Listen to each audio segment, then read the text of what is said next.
C'est l'un des écrivains les plus mystérieux qui soit.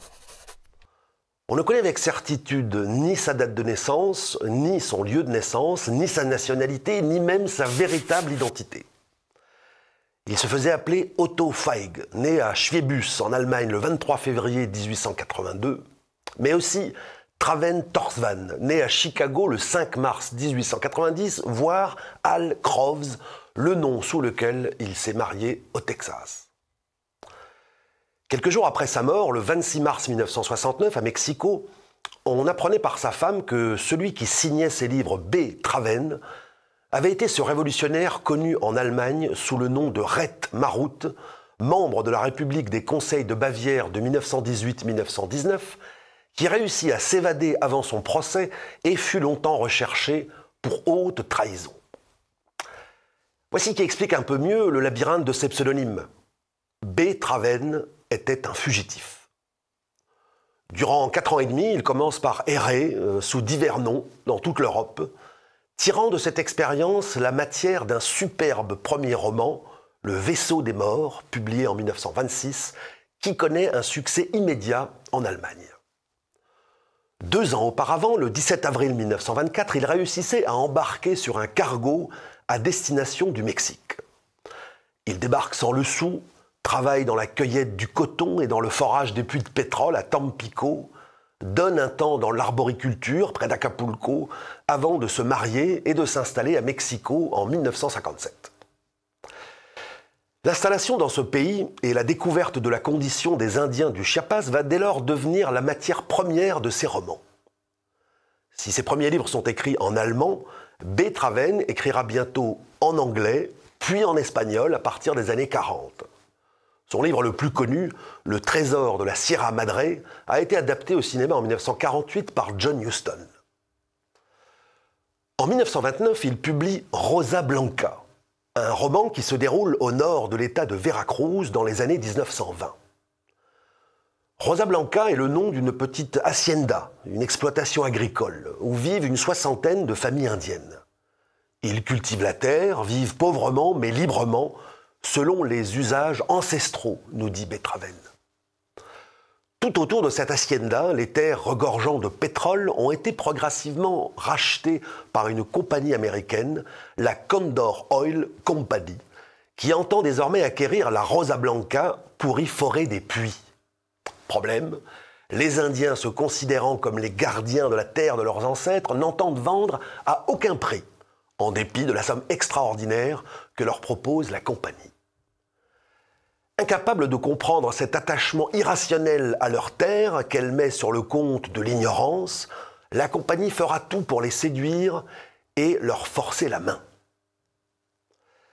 Rosa Blanca est un roman tout sauf manichéen. Mr. Collins, le président de la Condor Oil Company, n'est pas exactement un salaud. Il est persuadé que tirer ces paysans de leur mode de vie primitif et leur permettre d'accéder au progrès, envoyer les enfants à l'école et leur permettre de vivre selon les règles de l'hygiène moderne, par exemple, il est persuadé que ce sera pour eux une véritable libération et un bienfait. Mais lorsque la hacienda finit par être vendue, c'est bien sûr la désillusion. La terre est saccagée par les chenilles des camions, couvertes de derrick, les familles sont séparées, les paysans transformés en salariés corvéables et délocalisables, qui finiront du reste par rejoindre le prolétariat des villes quand les puits tariront. La grande libération se termine par un grand déracinement dans la misère. C'est donc une magnifique parabole du progrès et de la liberté à l'ère du capitalisme triomphant que nous propose B. Traven. Un capitalisme qui, au nom de la liberté, tue la liberté. Celle que les hommes ont mis des siècles à bâtir, la sage liberté faite d'équilibre et de mesure, et non d'appétit insatiable et de démesure. Une leçon d'autant plus captivante qu'elle émane d'un véritable socialiste, mais d'un socialiste que l'idéologie du progrès n'a pas encore aveuglé. Les années 20 sont un âge d'or pour le roman d'aventure français. Après la grande saignée de 14-18, on rêve aux horizons lointains. Les écrivains veulent renouveler les codes, en finir avec le côté édifiant de l'aventure d'avant-guerre, et même avec son aspect utile. On ne part plus pour s'enrichir ou explorer des terres vierges, ou plutôt si, mais ce n'est qu'un prétexte. On part avant tout pour partir, pour fuir une société qui a tombé le masque dans les tranchées. L'histoire littéraire a retenu Blaise Cendrars, Pierre Macorlan, Joseph Kessel ou André Malraux. Elle en a oublié d'autres, notamment Louis Chadourne, né en 1890 et mort en 1925. Lui aussi a connu l'expérience de la guerre. Enseveli plusieurs heures dans une tranchée, il en sort avec un déséquilibre nerveux, une psychonévrose émotionnelle, diront les médecins. Le reste de sa courte vie, il sera sujet à des épisodes dépressifs, à des crises de nihilisme. Au lendemain de la guerre, il devient le secrétaire de Jean Galmot, qui l'accompagne dans une de ses expéditions en Amérique du Sud. C'est de cette expérience qu'il s'inspirera pour écrire deux excellents romans, Terre de Canaan en 1921 et Le Poteau Noir un an plus tard. Drôle de personnage ce Galmot.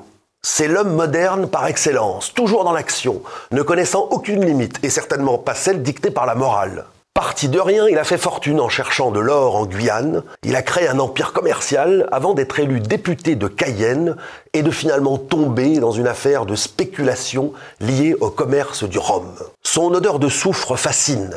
Avant de mourir, en 1928, il a laissé un roman étrange et baroque, Un mort parmi nous. C'est son histoire que racontera Cendrars dans son roman intitulé Rome.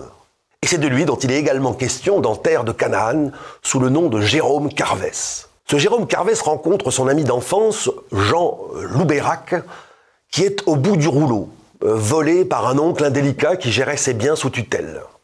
Carvès l'amène avec lui au Venezuela où il compte faire fortune dans l'or. Les deux hommes se retrouvent dans une petite société d'expatriés, avec ses esclaves, ses ratés et ses puissants, parmi lesquels le descendant du conquistador espagnol Juan Aguirre, celui-là même qui écrivit à Charles Quint pour lui jurer de le trahir jusqu'à la mort. Carvès se fait attribuer un placé dans la forêt tropicale et monte une expédition d'une trentaine de personnes. Mais la force illimitée, éternelle et menaçante de la forêt, ce lieu d'avant la pensée, dont les descriptions sont magnifiques, s'oppose au rêve d'Eldorado et l'expédition finira en cauchemar. Peu importe les morts et les échecs, il faut crever une idée comme un cheval, puis en enfourcher une autre sans pitié, clame un Carvès Galmot exalté qui a fait de l'aventure une folle mystique. C'est au lendemain de la Libération que Robert Giraud s'installe à Paris. Né dans le Limousin en 1921, il a rejoint le maquis durant l'occupation, a été arrêté en juin 1944 par la milice, emprisonné et torturé à la prison du Petit Séminaire de Limoges. La libération de la ville 2 mois plus tard le sauve probablement du peloton. Il abandonne alors ses études de droit et devient rédacteur en chef d'un petit journal issu de la Résistance qu'il suit quand celui-ci s'installe à Paris. Mais le journal disparaît au bout de quelques mois et Giraud se retrouve à la rue. Il exerce un tas de métiers, commis en maçonnerie, manutentionnaire aux halles, brocanteur, bouquiniste, voleur de chats même. Mais l'occupation principale de Giraud, quand il n'est pas au bistrot avec ses copains, c'est de vagabonder dans les bas-fonds de Paris. En ce début des années 1950, il ne faut pas être grand clerc pour comprendre que les jours de ce Paris populaire sont comptés. De nombreux écrivains s'intéressent alors à ce petit peuple, à ses codes, à sa mythologie, à sa langue ô combien fleurie et imaginative. Jean-Paul Kléber, lui-même clochard, publie en 1952 son magnifique Paris insolite. Jacques Yonnet le suit avec sa Rue des Maléfices 2 ans plus tard. Bref, tout le monde se met à écrire sur le Paris populaire, sauf celui qui le connaît le mieux. Robert Giraud a ses habitudes au bar tabac de l'Institut, rue de Seine. Bistrot également fréquenté par les frères Prévert, Douaneau, Cendrars, mais aussi Blondin et Vidali, quand ils ne sont pas au barbac voisin. Albert Fraisse, le patron du café, décide de donner de l'argent à Monsieur Bob, comme on l'appelle, et de l'envoyer en province quelques mois pour qu'il se mette enfin au travail. Il en reviendra avec Le vin des rues, publié en 1955, une chronique de la rue et des bistrots, de la misère et des petits métiers. Suivra 10 ans plus tard La Petite Gamberge, rééditée il y a quelques années par Le Dilettante. C'est l'histoire d'une bande de traînes savates. Bouboule, un ancien haltérophile de foire, encore capable à 50 ans de soulever une chaise par le dossier avec ses dents. Le Manchot, qui affirme avoir perdu son bras en 14 alors que c'est une armoire qui le lui a broyé lors d'un cambriolage raté. La Douleur, qui possède un petit camion transport en tout genre qui rend bien des services. Roger Persson-Froc, ancien des bataillons d'Afrique, au corps couvert de tatouages. Pierrot la Tenaille, enfin, le plus jeune de la bande, recruté par hasard à sa sortie de maison de correction. Une fine équipe. Des voleurs de lapins, comme disent les caïds, pour désigner les crocheteurs de leur espèce. Lorsqu'au lendemain d'un cambriolage d'une villa au bord de la Marne, Roger se fait arrêter par la police place de la Bastille, ses complices vont se mettre à gamberger. Ont-ils été balancés, suivis, traqués? Ils décident d'éviter de se retrouver pendant un temps dans le bistrot où ils ont leurs habitudes et disparaissent dans les méandres de la ville. Un polar, si on veut. En tout cas, un polar selon Giraud, c'est-à-dire un polar écrit avec ce mélange étonnant de langue classique et d'argot. Un polar surtout dont le personnage principal est ce petit peuple de la capitale qui survit entre la mouffe et la rambute, les forts des halles, les biffins, les trimards et les vagabonds venus hiverner dans la capitale avant de repartir sur les routes au printemps. Les accordéonistes proposant leur crin-crin de café en café contre une pièce de monnaie, les clochards et les mendigues, les prostituées du trottoir et celles des bordels clandestins de la rue Quincampoix. Toute une faune nocturne qui fascinait l'écrivain et dont il a su tirer, dans la lignée d'un Charles Louis-Philippe ou d'un Pierre Macorlan, toute la rude poésie. Il existe une émission de télévision tournée en 1971 sur la série noire de Gallimard qui traîne sur Internet. On y voit Albert Simonin jouant au billard et affirmant que le gangster français est un gourmet. On y voit cette tête à claque de Jean-Patrick Manchette qui fait de la provocation idiote. Et assis au bar, un type timide, à lunettes, qui peine à s'exprimer et bafouille, Pierre Signac. Un auteur bien oublié aujourd'hui, qui n'a, à vrai dire, jamais été vraiment reconnu. En une quarantaine de romans et 5 recueils de nouvelles, il a pourtant su créer un univers unique et détonnant, à mi-chemin entre réalisme et surréalisme, pessimisme angoissé et gag énorme, volontiers rabelaisien. Pas de gangster à Borsalino buvant du whisky, ni de vampe blonde à fume-cigarette chez Signac, mais des petits bourgeois bedonnants, des commerçants hautains, des restaurateurs râleurs, des employés divers qui montent des machinations épouvantables et ne reculent devant rien pour sauvegarder l'ordre social ou satisfaire leurs penchants tordus. Son terrain de chasse favori est le monde clos de la petite ville de province dont il décrypte avec une froideur effrayante le mécanisme social et qu'il réussit à rendre inquiétante sous des dehors de banalité.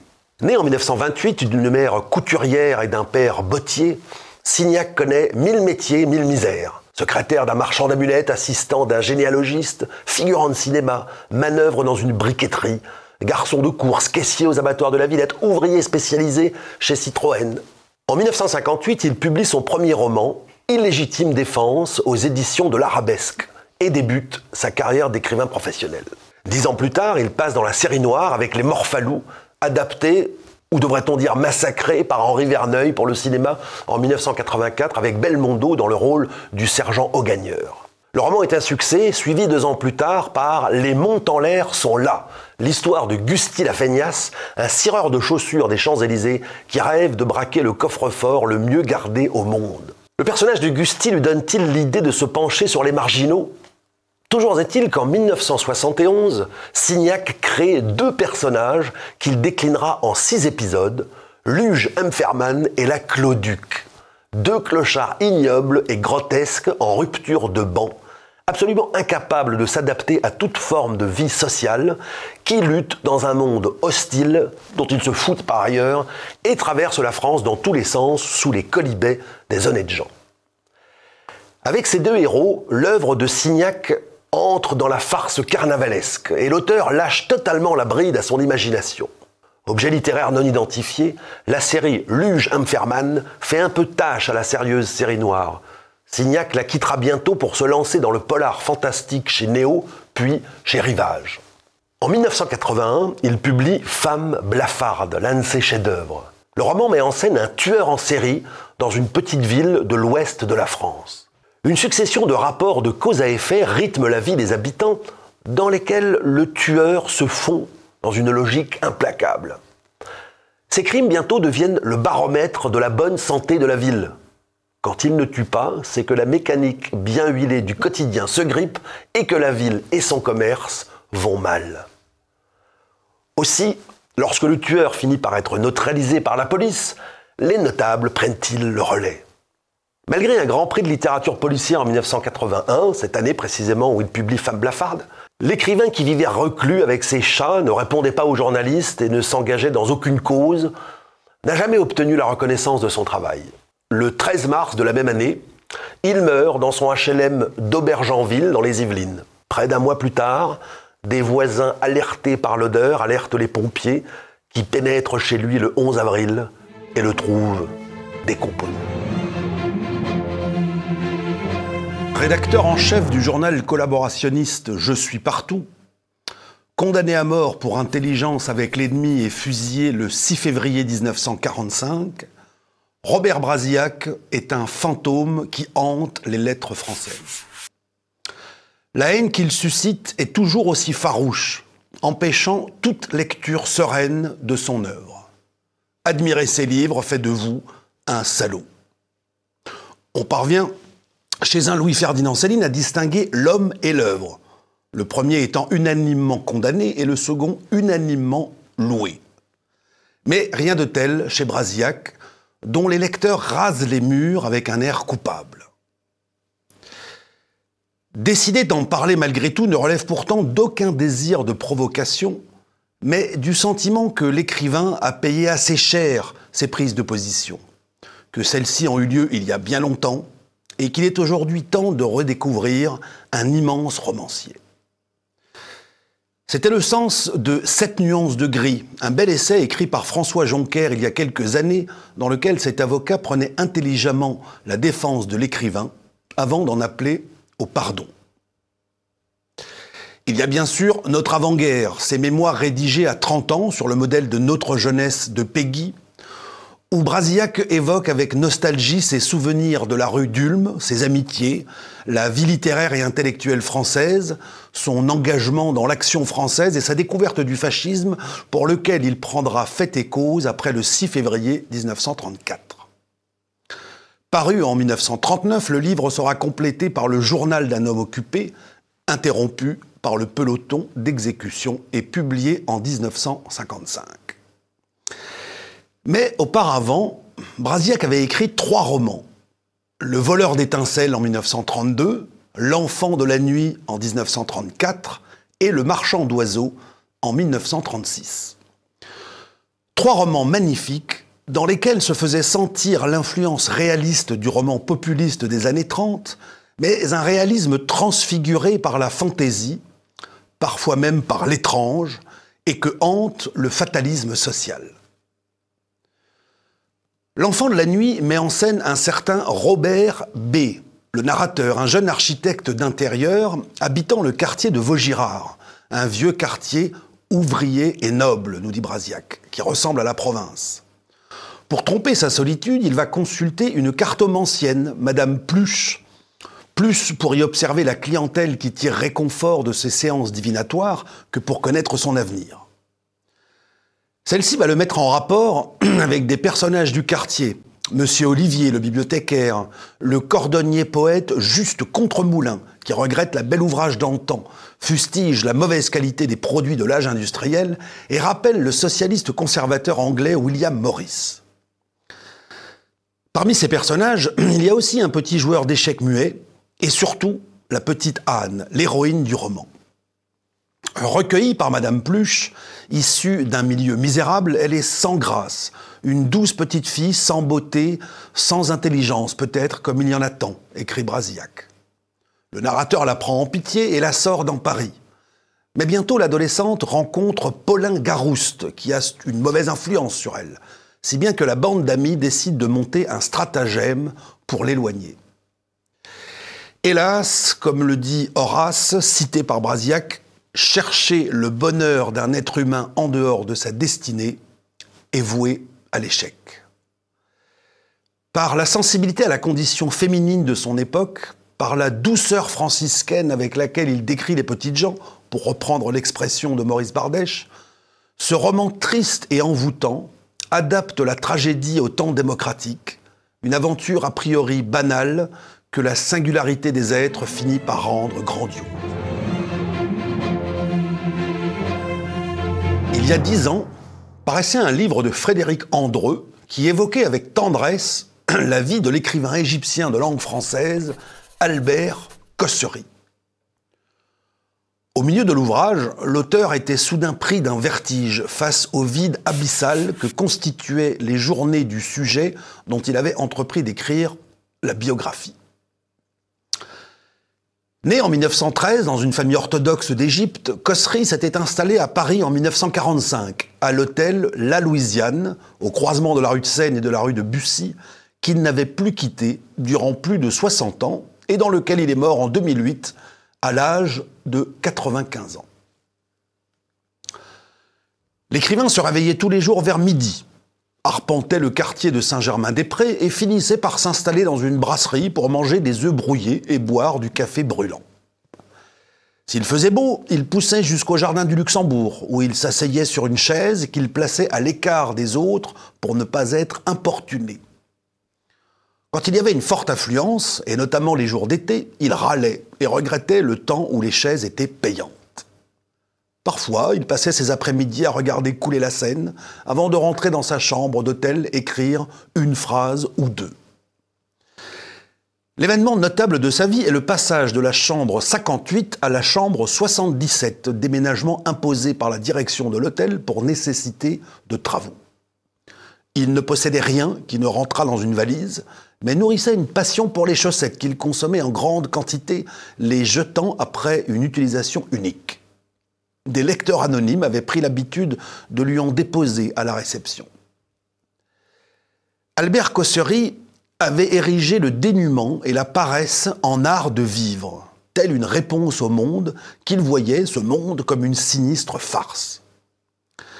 Ses livres, 7 romans et un recueil de nouvelles, se passent tous dans l'Égypte de son enfance et sont une ode aux déclassés, aux mendiants, aux clochards, aux infirmes et aux prostituées, tout un petit peuple des rues qui paraissent et a trouvé le meilleur moyen de saboter l'ordre social en s'en moquant. On ne se révolte jamais chez Cossery. C'est idiot. On finit en prison et on s'y ennuie. Aucune violence ne viendra à bout de ce monde bouffon, explique l'aristocrate de la cloche, Eikal, héros sublime de la violence et la dérision, héros qui colle partout des affiches louant de manière dérisoire le tyran qui les gouverne. En 1948, Cossery publiait Les Fainéants dans la vallée fertile, l'histoire de 3 frères passant leur temps à dormir. Les histoires qu'ils se racontent, pour se faire peur, mais sans trop y croire, évoquent certains pays où les hommes se lèvent à 4 heures du matin pour aller œuvrer dans les mines. L'aîné, qui n'a pas quitté son lit depuis 7 ans, est néanmoins conscient des dangers de l'avenir. « Je connais mieux que toi les hommes, dit-il à son cadet. Ils ne tarderont pas longtemps, te dis-je, à gâcher cette vallée fertile et à la transformer en un enfer. C'est ce qu'ils appellent le progrès. Tu n'as jamais entendu ce mot-là? Eh bien, quand un homme te parle de progrès, sache qu'il veut t'asservir. » Le scandale finit par toucher cette honnête famille quand le plus jeune des frères développe l'idée folle, précisément, d'aller travailler en ville, provoquant l'émoi et la colère du père. « Fils ingrat, je t'ai nourri et habillé pendant des années, et voilà tes remerciements. » L'art de la fainéantise est porté dans ce livre à son niveau le plus pur, débarrassé de toute mauvaise conscience et de toute culpabilité. C'est le seul livre avec Oblomov qui fasse bâiller sans que l'on s'y ennuie. Quand on l'a achevé, on dort comme on n'a jamais dormi. Il a été le saint le plus populaire du Moyen-Âge dans tout le nord de l'Europe. Son culte est attesté en Norvège, en Suède et au Danemark, mais aussi dans la cité russe de Novgorod, dès la fin du XIe siècle, en Islande ou dans les îles britanniques où il était célébré dans plusieurs textes liturgiques à partir de la même époque. La vie d'Olaf Haraldsson, dit Olaf le Gros, né en 995 et mort en 1030, saint patron de la Norvège, a donné lieu à une légende hagiographique, mais aussi à des récits historiques, parmi lesquels celui de Snorri Sturluson, Histoire du roi Olaf le Saint, qui a été superbement traduit du vieil islandais par le plus grand spécialiste français de la Scandinavie ancienne et médiévale, François-Xavier Dillmann. Snorri Sturluson, né en 1179 et mort en 1241, est l'auteur de l'Edda, le recueil de mythologie nordique le plus complet parvenu jusqu'à nous, également traduit par le professeur Dillmann. Cet aristocrate islandais, né à Hvamm, dans l'ouest de l'Islande, a été éduqué dans un des principaux centres intellectuels du pays et devint vers 1215 un personnage politique de premier plan, doublé d'un poète excellent dans l'art skaldique, cette poésie virtuose et complexe qui était tenue en haute estime dans l'ensemble du monde norrois. En 1918, il fut invité à la cour de Norvège où il passa 2 ans. Il en profita pour sillonner le pays et s'instruire plus avant sur son histoire. Mais ce séjour le plaça en porte-à-faux vis-à-vis de son propre pays sur lequel la couronne norvégienne tentait d'étendre son autorité. À son retour en Islande, Snorri Sturluson fut entraîné dans un tourbillon d'intrigues et finit assassiné par les sbires du roi de Norvège la nuit du 23 septembre 1241. Paradoxe tragique, c'est le plus éminent historien de la royauté norvégienne que fit assassiner le roi de Norvège. En plus de l'Edda, Snorri Sturluson avait en effet rédigé dans les années 1230 une formidable histoire des rois de Norvège, depuis les origines mythiques de la dynastie jusqu'à la bataille de Ré en 1177. Intitulé Heimskringla, l'orbe du monde, cet imposant recueil de sagas repose sur une vaste érudition. L'auteur a étudié des manuscrits relatifs à l'histoire des pays nordiques, dont certains ont disparu, ainsi que des vitae à visée hagiographique et des sagas en langue vernaculaire consacrées aux grands vikings des temps anciens. Mais il a également très vraisemblablement recueilli, lors de son séjour en Norvège, des récits transmis oralement depuis des générations sur tel ou tel roi, tel ou tel événement des principaux règnes, telle ou telle coutumes ancestrales, selon les mots du traducteur. Cette histoire des rois de Norvège se divise en 3 parties. La première, des origines mythiques de la dynastie à la bataille de Svold, en l'an 1000, relate principalement les grands raids vikings des 9e et 10e siècles et l'installation des hommes du Nord dans différentes régions de la Grande-Bretagne et de l'Empire franc. Notons à ce propos que ce terme de viking, parfois affublé d'une connotation ethnique qu'il n'a pas, désigne les pirates scandinaves, norvégiens, suédois et danois, qui, entre les 9e et 11e siècles, organisèrent des expéditions navales pour aller ravager les pays européens et faire du butin. Ils attaquaient les côtes, mais aussi l'intérieur des pays, en remontant les fleuves avec leurs navires, qu'ils étaient capables de porter d'un cours d'eau à l'autre. Aux alentours de l'an 1000, ils étaient l'un des fléaux de Dieu, dénoncés par les clercs. La deuxième partie de l'histoire des rois de Norvège est l'histoire du roi Olaf le Saint. La troisième va du règne du roi Magnus, fils d'Olaf, à 1177. Les 2 premiers tomes ont été traduits par le professeur Dillmann, le 3e est en cours de traduction. C'est la vie du roi Olaf dont nous parlerons la semaine prochaine.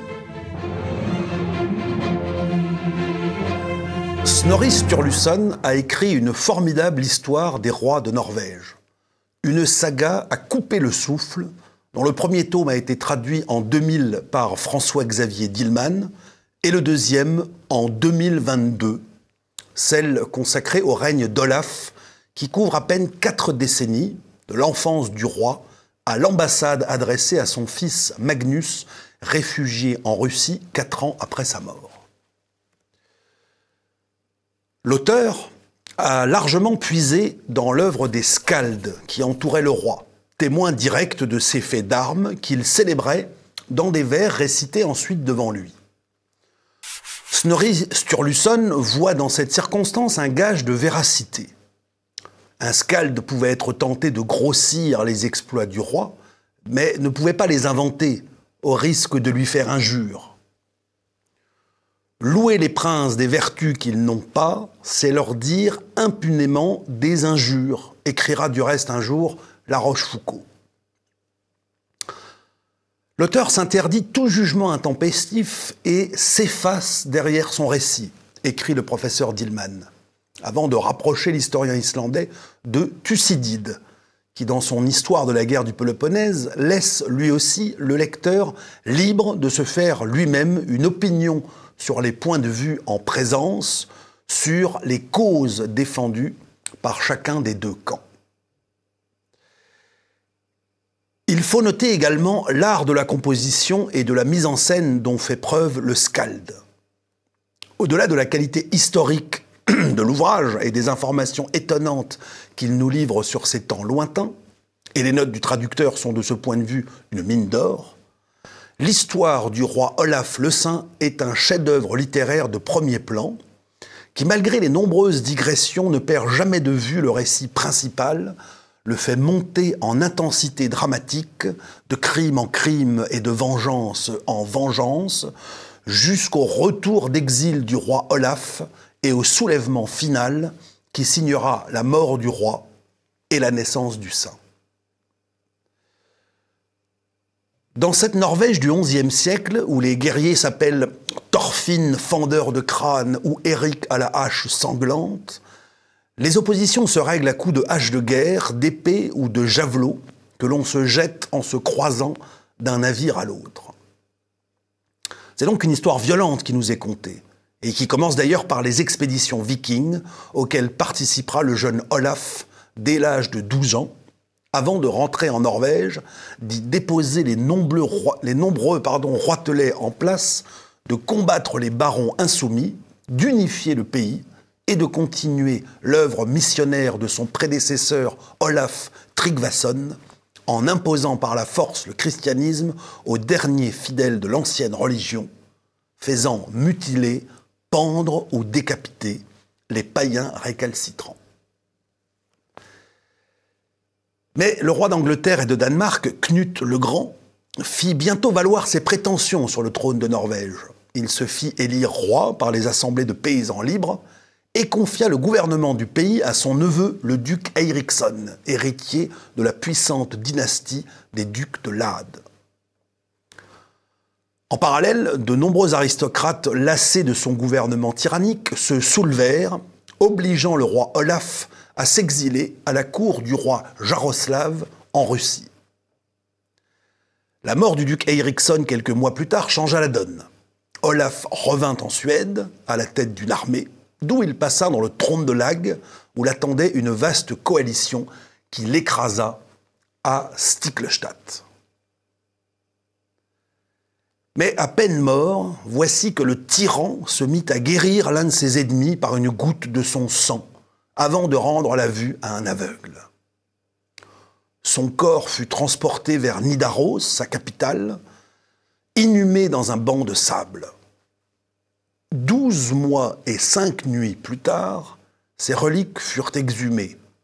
Ses ongles, sa barbe et ses cheveux avaient continué de pousser. Le roi avait les joues rouges, comme s'il venait de s'endormir. Olaf fut déclaré saint. Dans le banc de sable où il avait été inhumé, jaillira bientôt une source. Elle existe toujours et donne, paraît-il, une excellente eau minérale. Sur ces bonnes paroles, je vous souhaite un bel été et vous donne rendez-vous à la rentrée. Né en 1884 dans le New Jersey et mort en 1943 en Floride, Abraham Merritt est intimement lié à The American Weekly, le célèbre magazine hebdomadaire américain au tirage colossal qui fut successivement le supplément dominical de plusieurs journaux. Ce magazine s'était fait une spécialité de raconter des faits divers épouvantables et de publier des photos de femmes pas spécialement laides à regarder et pas non plus vêtues avec démesure. Merritt y fut journaliste pendant 30 ans, publiant en parallèle une dizaine de recueils de nouvelles et autant de romans. Au début des années 1920, il était surtout connu pour ses romans à la limite de la science-fiction et de l'ethnologie fantastique, dans une veine proche de celle de Lovecraft, lequel admettra du reste que Merritt l'avait beaucoup influencé.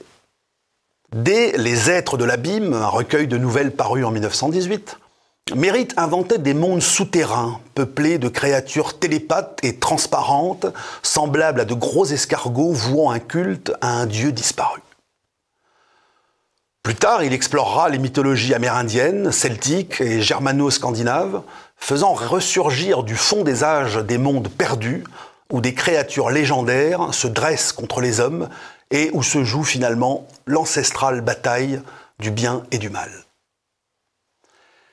Mais vers le milieu des années 1920, l'écrivain abandonne la science-fiction pour se lancer dans le fantastique pur. En 1926, il publie une nouvelle sombre et féerique, La Femme du Bois, considérée comme culte par les amateurs de l'écrivain américain et rééditée en 2022 par les éditions de l'Arbre Vengeur. Elle se passe en France, dans les Vosges, et met en scène Mackay, un as de la Grande Guerre qui vient se reposer de ses péripéties héroïques dans une auberge au bord d'un lac. Sur la berge d'en face, un bûcheron et ses 2 fils vouent une haine ancestrale à la forêt qu'ils déciment à coups de hache. Les arbres réclameront bientôt l'aide de l'aviateur par le biais d'apparitions sylvestres dans la brume. Abraham Merritt se lance ensuite dans une trilogie new-yorkaise tournant autour de la flamme maléfique de la magie noire et qui brûle toujours, toujours vivante, toujours puissante, selon ses propres mots. Ce seront 7 pas vers Satan en 1927, Brûle, sorcière, brûle en 1932 et Rampe, ombre, rampe en 1934. Après quoi, il cessera d'écrire jusqu'à sa mort en 1943. Médecin neurologue, spécialiste des maladies mentales et expert en psychopathologie auprès des 2 principaux hôpitaux de New York, le docteur Lowell est un homme rationnel doublé d'un scientifique compétent. Il est de service une nuit lorsque vers 1h du matin, 4 hommes débarquent à l'hôpital. L'un d'eux est Julian Ricori, chef notoire de la pègre. Ces 2 hommes de main en soutiennent un 3e par les épaules, lequel semble groggy, le corps mou, la tête pendant sur la poitrine. Le médecin l'ausculte et le malaise s'installe. Les yeux étaient grands ouverts, il n'était ni mort ni inconscient, mais son visage portait la plus extraordinaire expression de terreur jamais vue. Ainsi débute Brûle, sorcière, brûle, qui est un véritable petit bijou de la littérature fantastique, librement adapté au cinéma en 1936 par Todd Browning sous le nom de The Devil Doll. Le roman fait immédiatement plonger le lecteur dans un cauchemar qui ira crescendo et dont il ne sortira qu'à la toute dernière page. Le patient ayant fini par succomber à son mal mystérieux au cours de la nuit, le médecin, craignant une épidémie inconnue, rédige une note qu'il fait passer aux hôpitaux de la ville. Il découvre alors que plusieurs morts suspectes présentant les mêmes symptômes ont eu lieu au cours des jours précédents. Aidé par le gangster, qui va bientôt lui aussi être touché, il se lance dans une enquête et réussit à établir un lien entre les victimes. Elles ont toutes été en contact avec des enfants à qui elles ont acheté une poupée fabriquée par une femme tenant boutique au cœur de la ville. Bien sûr, nous n'en dirons pas plus. Notons simplement que toute la force du livre tient au personnage du médecin, dont la foi en la raison et en la science va progressivement vaciller à mesure que la terrible vérité s'imposera. Les frères George et Whedon Grossmith n'ont certainement pas réalisé l'ampleur de leur génie quand ils ont écrit Le journal d'un homme sans importance. Un journal imaginaire ayant donné vie à rien moins qu'un type humain, en l'occurrence le petit bourgeois anglais de la fin de l'époque victorienne. Entré dans le catalogue de l'Âge d'Homme en 2007, le roman a été réédité en 2019 par les éditions Noir sur Blanc. George Grossmith était pianiste et compositeur de chansons de music hall. Son frère Whedon était dessinateur, acteur et auteur de vaudeville. En 1888, il publiait en feuilleton dans une revue satirique The Diary of a Nobody, repris en volume 4 ans plus tard avec des illustrations réalisées par Whedon. Si le livre ne rencontra pas immédiatement le succès, il sera sans cesse réédité et deviendra culte au fil du temps, admiré aussi bien de George Orwell que d'Evelyn Waugh, qui le tenait pour le livre le plus drôle du monde. Drôle, ce journal l'est assurément, qui raconte la vie mesquine et sans intérêt de Charles Pouter, un employé modèle de la City, habitant avec sa femme Caroline dans une petite maison coquette de Holloway, dans la banlieue de Londres. Il passe la plupart de ses soirées en compagnie de ses amis, Mr. Cummings et Mr. Going. Il est très fier de ses blagues. Il se scandalise de la conduite de son fils Lupin, un bohème qui adopte une conduite excentrique, au point de porter un pantalon rayé le dimanche au lieu du frac traditionnel, et fréquente des acteurs de théâtre amateurs aux idées avancées. Respectueux de la hiérarchie et de sa propre position sociale, Pouter est obséquieux avec les puissants, méprisant avec ses inférieurs. Invité à une soirée dansante par le Lord Mayor de Londres, insigne honneur, il est humilié d'être salué familièrement par son quincaillier. Pudique, d'une scrupuleuse honnêteté, son idéal de gentleman est constamment battu en brèche par les humiliations sociales qu'il subit et par la bêtise étriquée qu'il enferme dans ses certitudes et en fait un objet de moquerie universelle. Si l'on rit avec Pouter, et parfois contre lui, on est aussi touché par le personnage. Comme l'écrit son traducteur, Gérard Joulier, dans sa belle préface, ce petit employé sans qualité est avant tout un innocent, c'est-à-dire au sens propre quelqu'un de non nuisible, qui n'envisage les rapports humains que dans une forme susceptible d'en atténuer la violence. Son souci des apparences, ses principes corsetés, ne sont à ce titre que le pendant, on allait dire le prix à payer, d'une harmonie sociale à laquelle Pouter contribue largement. Ce journal a fait rire aux éclats le XXe siècle. On le lit pourtant aujourd'hui avec une pointe de nostalgie.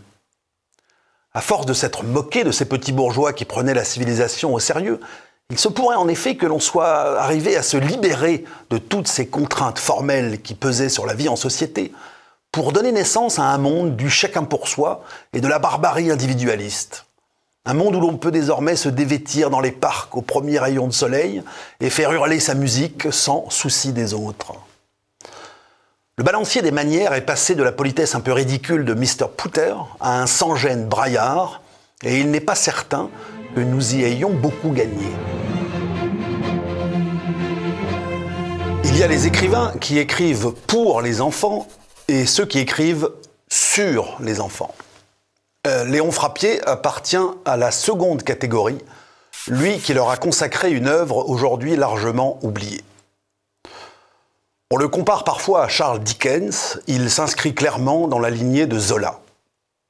En 1904, il écrit un roman réaliste et touchant qui lui vaudra gloire et reconnaissance, 2e prix Goncourt de l'histoire, La Maternelle. Le roman raconte l'histoire de Rose, une orpheline de 23 ans, pauvre mais lettrée, qui, face à l'urgence de trouver du travail, accepte un poste de femme de service dans une école maternelle de la rue des Plâtriers, à Paris, dans le quartier populaire de Ménilmontant. Le soir, pour échapper à sa solitude et à son déclassement, elle consigne dans ses carnets tout ce qu'elle voit, et c'est par ses yeux que l'on pénètre dans la réalité sociale d'une école de 200 élèves, répartis dans 3 classes, et plus généralement, d'un quartier pauvre de Paris vers 1900. La littérature se penche rarement sur les petits-enfants, et la première réussite du livre réside dans la minutieuse observation de ces comportements qui obéissent à des règles mystérieuses et oubliées des adultes.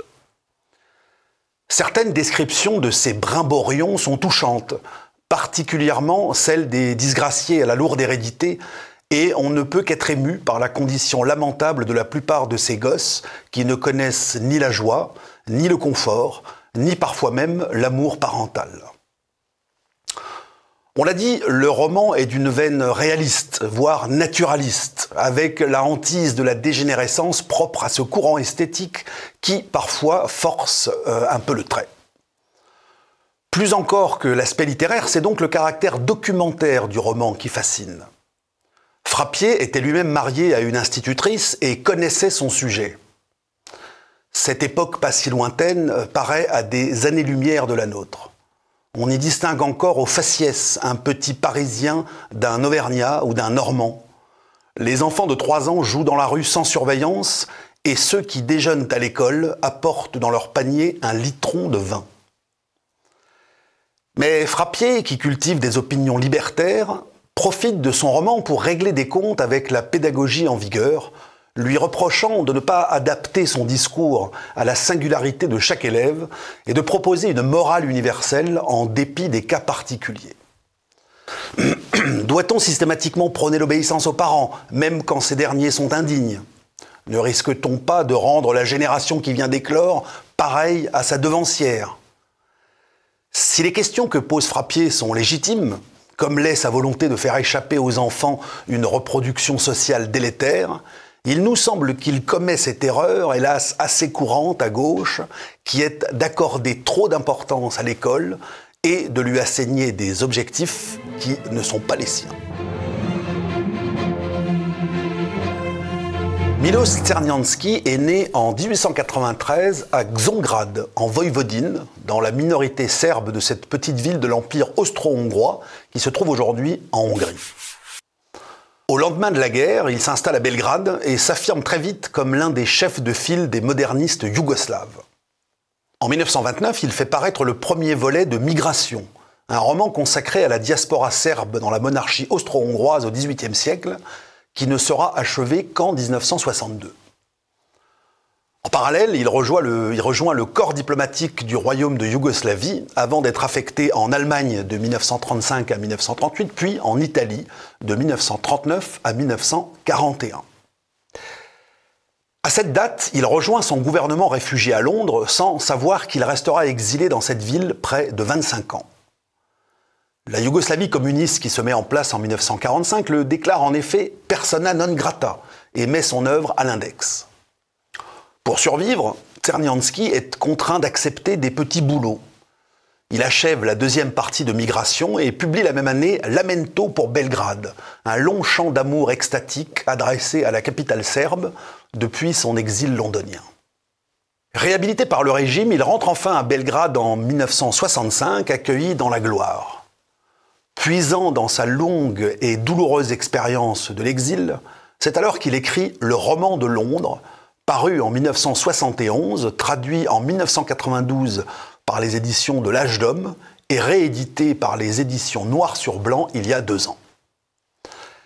C'est un roman lyrique et tragique, d'un rythme lent et envoûtant, servi par une langue obsessionnelle qui multiplie les répétitions, semble tourner sur elle-même, revient sans cesse à ses idées fixes, celle du héros en l'occurrence, qui lui aussi tourne en rond dans son malheur. Ce héros, c'est le prince russe Nikolai Rodionovitch Repnin, un ancien officier tsariste attaché à l'état-major de Dénikine, cultivé et polyglotte, âgé de 53 ans en 1946. Après la défaite de la dernière armée blanche commandée par le général Wrangel en novembre 1920, il a fui la Russie par la Crimée avec 150 000 civils et militaires. À Kertch, il a rencontré Nadia, la jeune fille d'une princesse et d'un général de 10 ans sa cadette, avec qui il s'est marié peu de temps après en Grèce. Le couple a erré 20 ans en Europe d'une capitale à l'autre avant de rejoindre Londres en 1941 en plein bombardement, où Repnin trouve un emploi de professeur d'équitation dans la banlieue de Mill Hill. C'est là qu'à l'hiver 1946 commence le roman. Le prince a perdu son emploi depuis 1 an. Sa femme façonne des poupées en chiffon qu'elle essaye de vendre à Londres. Ils se débattent avec la misère. Nadia est belle, intelligente, gaie, pleine d'espoir malgré leur situation déplorable. Lui est fier et hautain, obsédé par ce que penseraient ses ancêtres de sa déchéance, hanté par le suicide. Il est prêt à exécuter tous les travaux, même les plus humiliants, et ne comprend pas pourquoi on ne lui donne pas de travail, lui qui appartient à un peuple qui a combattu aux côtés de la Grande-Bretagne. Fils d'un député libéral anglophile de la Douma, il en vient à haïr les Anglais, et surtout Londres, cette immense fourmilière qui vomit au quotidien des centaines de milliers d'individus de ses bouches de métro, en le laissant, lui, sur le carreau. L'aristocrate russe que demeure Repnin n'a que mépris pour cette immense compagnie d'assurance qu'est l'Angleterre. Il découvre l'individualisme, l'égoïsme, l'indifférence courtoise, les fausses promesses, sans parler des progrès sociaux, de l'élevage industriel et du salariat qui le laissent dubitatif. Il découvre surtout la classe moyenne, sa veulerie et son sentimentalisme, et la liberté sexuelle que sont en train de conquérir les femmes, licence qui l'épouvante et le fascine. Sa hantise est que sa femme finisse sa vie en clocharde. Il réussit ainsi à la convaincre de rejoindre une tante en Amérique avec la promesse de l'y rejoindre plus tard, ce qui bien sûr entraînera sa chute. Repnin met fin à toute vie sociale, erre dans la ville en soliloquant avec les statues qu'il croise, notamment celle de Napoléon qu'il hait. Il consulte tous les soirs son album de photos de Saint-Pétersbourg, ce qui lui brise le cœur chaque fois un peu plus. Cet ancien Junker a tout perdu, ses palais de Saint-Pétersbourg et le village que lui avait offert sa mère à sa majorité. Il ne regrette pourtant pas son destin absurde, finit par accepter ce qu'il est devenu. Il s'oppose au comité des émigrés russes tsaristes qui veulent continuer la lutte contre l'URSS pour faire renaître la vieille Russie qu'il sait morte à jamais. Lui, au contraire, finit par admirer l'armée rouge qui s'est couverte de gloire pendant la guerre, ce qui provoque la fureur des tsaristes et les accusations de bolchevisme. Ballotté par le hasard, le prince s'est retrouvé dans le camp des vaincus par fidélité à la Russie et découvre que cette fidélité transcende les régimes. Tragédie dans la tragédie. Sur une photo d'un défilé de l'armée rouge, il constate que les soldats ont le même pas que celui de l'armée dans laquelle il a servi, et cette découverte le bouleverse. Envoûté, Repnin s'arrête net et passe la main sur son front comme s'il chassait un papillon de nuit qui tournoie autour de sa tête. Personne dans la rue. Il entend cependant un rire, il l'entend distinctement, et il reprend sa marche, toujours plus ferme, toujours plus rageur. Comme si quelqu'un marchait vraiment à ses côtés ou devant lui, son pas involontairement se fit plus sûr, plus cadencé, et il croit entendre crier une multitude dans son dos, et il marche d'un pas assuré, même les morts, sur un ancien ordre russe. Tenu en suspicion par l'intelligentsia progressiste de son époque, mis à l'index par le régime soviétique après la révolution de 1917, Nikolaï Semyonovitch Leskov, né en 1831 et mort en 1895, fait partie de ces écrivains pour qui la postérité n'a pas été très généreuse. Depuis la chute de l'Union soviétique, ce géant des lettres a pourtant repris la place qui était la sienne en Russie, aux côtés d'un Gogol, d'un Dostoïevski ou d'un Tolstoï, tandis qu'en France, il est progressivement réédité. Nul doute qu'il finira par rencontrer ses lecteurs parmi les amateurs de grande littérature.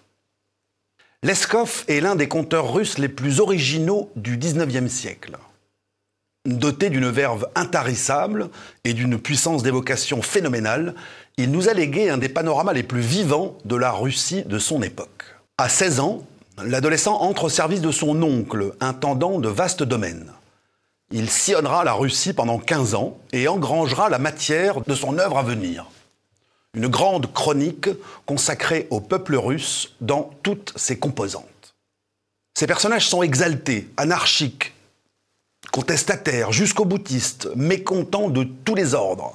Ce sont des peintres d'icônes itinérants, des vieux croyants, des Lady Macbeth au village, des vagabonds excentriques et superstitieux qui s'épanchent, prient, tuent, se morfondent, n'ont aucun amour-propre, mais sont capables de compassion et même d'abnégation.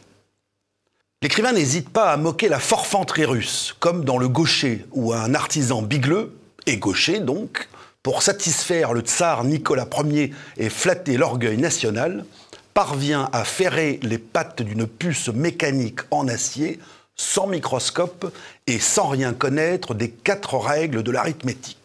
Après quoi, il ira se saouler à la russe, c'est-à-dire beaucoup et longtemps.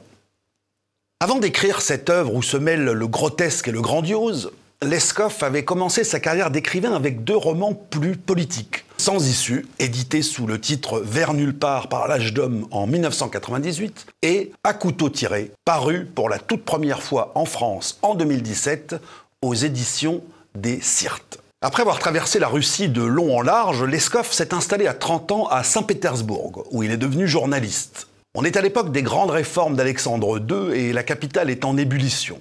Les philosophies européennes du doute ont engendré dans l'âme russe tourmentée un radicalisme destructeur, le fameux nihilisme. Révolutionnaires, socialistes, démocrates, matérialistes, scientistes, adeptes du pessimisme de Schopenhauer ou du positivisme d'Auguste Comte, tous se font les apôtres de la destruction universelle réclamée par Herzen et Bakounine, laquelle débouchera 20 ans plus tard sur une série d'assassinats, dont celle du tsar. C'est contre ce nihilisme que Leskov écrit son premier roman en 1864, 7 ans avant Dostoïevski, qui répondra de son côté avec Les démons, que l'on a longtemps appelés les possédés. En 1870, il réitère avec le monumental À couteau tiré, un roman de près de 1000 pages dans lequel il décrit une petite société provinciale corrompue par des nihilistes de Pétersbourg. Il y a le faible et pathétique Joseph Platonovitch Vislenev, qui n'hésite pas à spolier et vendre sa propre sœur, mariée à un riche commerçant dont elle prépare méthodiquement l'assassinat pour s'emparer de son héritage. Il y a surtout l'affairiste sans foi ni loi, Pavel Nikolaevitch Gordanov, un homme cynique et amoral qui ne recule devant aucun crime et aucune bassesse pour faire avancer ses affaires et satisfaire son plaisir. C'est une spirale que décrit Leskov, dans laquelle le mal engendre le mal et ne permet aucun retour en arrière. À la fin, il ne reste plus que lui, brut, absurde. Ayant légalement obtenu l'héritage, la sœur de Vislenev n'a plus aucune raison de faire tuer son mari. Elle n'arrête pourtant pas la machination. L'odeur de crime qui plane sur ce roman et le massacre final ne laissent aucun doute sur la prémonition de Leskov. La dernière phrase du roman, « Tout cela n'est que le prologue à un cataclysme qui surviendra inéluctablement », annonce bien entendu la Révolution de 1917. Ces personnages qui se servent des institutions comme tremplin à leur ambition personnelle, cette inversion permanente des valeurs, ce refus de tout héritage, cette obsession pour les affaires et l'enrichissement, ce narcissisme ombrageux, ce refus de distinguer le bien du mal, cette fascination pour la canaille, cette négation de toute solidarité entre les êtres, cette société à couteau tiré où les individus se livrent une guerre sans fin, cette décomposition sociale, enfin, ne peuvent que nous inviter à penser que Leskov a vu beaucoup plus loin que l'explosion révolutionnaire. C'est bel et bien notre monde moderne qu'il a entreaperçu dans la crise nihiliste des années 1860. Un monde qui s'est renié en tout et qui, depuis ce reniement, danse au bord de l'abîme. Le temps de Leskov n'est pas encore venu. Leskov est un écrivain de l'avenir, a dit Tolstoï à sa mort. L'avenir est là, c'est notre présent, et c'est bien celui que nous avait annoncé cet écrivain visionnaire. En juillet 1938, 16 mois après son retour de Majorque, 3 mois après la publication des Grands cimetières sous la Lune, Georges Bernanos reprend la route de l'exil avec sa femme et ses 6 enfants. Il est écœuré par le désastre qu'il sent venir et décide de s'installer au Brésil, dans l'état du Minas Gerais, pour y devenir éleveur. C'est là que le jeune Michel, 4e fils né en 1923, passe une partie de sa jeunesse, de 17 à 19 ans, dans ce Sertão, un demi-désert de terre rouge, couvert d'arbustes épineux, de cactus et de broméliacées, dominé par ceux que l'on appelait alors les colonels, des grands propriétaires terriens qui entretenaient une petite armée privée de bandits à large chapeau et faisaient la loi chez eux. Le jeune homme apprend à tirer à la carabine, chevauche sans selle ni éperon, se spécialise dans le débourrage des poulains. C'est la grande vie. Ses souvenirs le hanteront jusqu'à la fin de sa vie. Cette existence sauvage cesse pourtant en septembre 1942, lorsque le jeune homme s'engage dans les forces navales françaises libres. À peine démobilisé, en mars 1946, âgé de 23 ans, il retourne au Brésil, trouve un emploi à Manaus, dans l'exploitation des EVA destinés à l'extraction de caoutchouc. Il emmagasine alors les images, les odeurs, l'ambiance, l'inhumanité abjecte de l'enfer vert, cette forêt amazonienne exubérante et hostile qui le fascine, labyrinthe cauchemardesque de pourriture et de mort dont il fera dans ses livres une image de l'enfer tout court. En 1960, alors qu'il est installé à Paris depuis 10 ans, Michel Bernanos est pris d'une fringale d'écriture. En 4 ans, il écrit toute son œuvre, dans une sorte d'urgence dont lui seul connaît la cause. Bon camarade côté pile, l'homme était en effet rongé côté face par l'angoisse, le désespoir et la solitude. Le 27 juillet 1964, il quitte son domicile et se rend dans la forêt de Fontainebleau, où il met fin à ses jours. Il avait 41 ans. Son œuvre, bâtie en quelques mois sous pseudonyme et publiée en grande partie après sa mort, Michel Bernanos a toujours refusé de publier sous le nom qu'il partageait avec son père, par peur, disait-il, d'escroquer le lecteur. Cette œuvre, donc, comporte quelques romans policiers, parus au Fleuve Noir, ainsi qu'un cycle fantastique constitué de 3 romans, Le Murmure des dieux, L'Envers de l'éperon et La montagne morte de la vie, ainsi qu'une nouvelle, Ils ont déchiré son image, que les éditions de l'Arbre Vengeur ont entrepris de rééditer à la fin des années 2010. Dans cette tétralogie qu'il nous laisse, le roman le plus étrange est sans conteste La montagne morte de la vie. C'est une météorite, un livre sorti de nulle part, un objet littéraire non identifié. Il raconte l'errance de 2 naufragés sur une île minérale et végétale constellée de statues, sans vie animale, où les arbres se courbent tous les soirs, où les lianes rampent comme des serpents, où les fleurs sont carnivores et où tout est danger. Au loin, une montagne représente le seul espoir des rescapés qui espèrent retrouver leur monde une fois qu'ils l'auront franchi. On retrouve cette ambiance oppressante et cette hantise de la dévoration dans Le Murmure des dieux. Comme dans le roman précédent, les héros sont un jeune homme et un homme d'âge mûr unis par les liens d'une amitié paternaliste. En l'occurrence, il s'agit d'un jeune ingénieur français fraîchement débarqué à Manaus, Eudes Dumont, et du docteur Lopez, un professeur de philosophie à la recherche d'une civilisation oubliée au cœur de la forêt qu'il a mystérieusement entrevue jadis. Les 2 hommes montent une expédition à l'endroit où 30 ans auparavant a été coupé l'arbre-dieu, vénéré des Indiens, lieu maudit que plus personne n'ose approcher. Dans sa préface à la réédition à l'Arbre Vengeur, Sébastien Lapaque a raison de convoquer les aventuriers de l'Arche perdue et l'Oreille cassée. Il y a du Tintin chez ce jeune ingénieur qui s'assoit sur un tronc d'arbre pour se reposer avant de réaliser que c'est un boa constrictor. On y retrouve du reste tous les codes du genre, la statue sacrée, l'errance dans la forêt en proie à la fièvre, les fourmis rouges capables de nettoyer un corps en quelques minutes, les piranhas grouillant dans les rivières, les orages transformant la forêt en marécage, etc. Un roman d'aventure donc, mais tout entier imprégné d'un certain malaise, d'une angoisse sourde, d'un désespoir singulier qui chemine main dans la main avec la volonté inébranlable d'aller de l'avant. On quitte la forêt amazonienne pour le Sertão avec L'Envers de l'éperon. Nicontina, tueur professionnel et garde du corps du colonel de Matos des Hugo, est convoqué un matin chez son patron. Son fils a été giflé et Nicontina est chargé de réparer l'honneur familial en exécutant l'insolent. Il donne sa parole avant d'apprendre que la personne à abattre n'est autre que son frère. Mais une parole est une parole, et le tueur se lance ainsi sur les traces de Joachim, à travers marais, forêts, montagnes, grottes et déserts, jusqu'à une ville de chercheurs d'or abandonnés où se nouera le drame. Une course-poursuite haletante, au milieu des serpents, des rats, des fourmis rouges, des urubus et autres jaguars.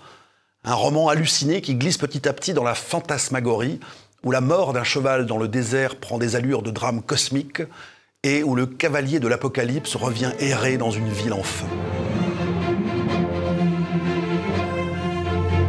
La réédition en 2011 de Seul dans Berlin et son immense succès auprès des lecteurs allemands ont remis à l'honneur son auteur, Hans Fallada, Rudolf Ditzen de son vrai nom, né en 1893 et mort en 1947.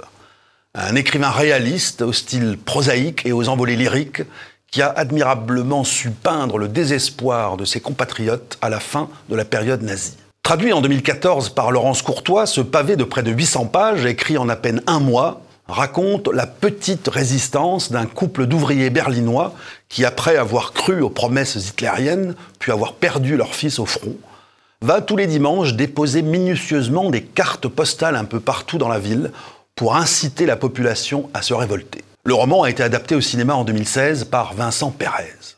Le cauchemar, traduit quelques années plus tard par la même Laurence Courtois, est en quelque sorte la suite de l'histoire, même si l'on n'y retrouve aucun des personnages ou des situations du précédent roman. Avec son désespoir de bête traquée, Hans Fallada plonge dans l'Allemagne année zéro et livre un tableau halluciné de ruines, d'errance et de solitude, dont la tristesse et la beauté laissent le lecteur sonner.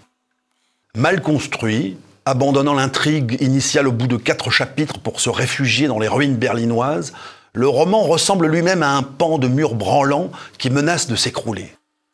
Vide, désespéré, les personnages s'abandonnent à la petite mort causée par la morphine et sont alors traversés de bouffées d'espoir maladives qui retombent aussitôt. Ces personnages, ce sont Erdol, un écrivain de 52 ans, et sa jeune épouse de 24 ans, en proie aux médisances d'un petit village du Brandebourg, où ils se sont réfugiés durant la guerre. Lorsque les Russes débarquent le 26 avril 1945, l'écrivain les accueille en libérateur et se retrouve désigné par eux pour être maire de la commune. Mais le dégoût qu'il éprouve face à ses compatriotes retournant leur veste et persistant dans leur égoïsme accaparateur finit par le rendre littéralement malade. Il décide de rentrer à Berlin avec sa femme, malade elle aussi. Dans la capitale allemande, leur appartement est occupé et on leur claque la porte au nez. Le couple se clochardise, sombre dans la morphine, avant de finir séparés, chacun dans un hôpital, soignés et désintoxiqués. Il y a dans cette errance des scènes qui remuent les tripes. Par exemple, celle où l'écrivain, couvert d'un tapis poussiéreux dans une chambre de bonne aux fenêtres brisées, tremblant de froid, rêve comme un enfant qu'il est Robinson sur son île déserte. Derrière ce désespoir et cette déchéance personnelle, c'est évidemment de la situation de l'Allemagne dont nous parle Hans Fallada. Un pays liquéfié, sidéré, qui par la responsabilité qu'il leur fait porter sur les épaules, continue de broyer ses enfants.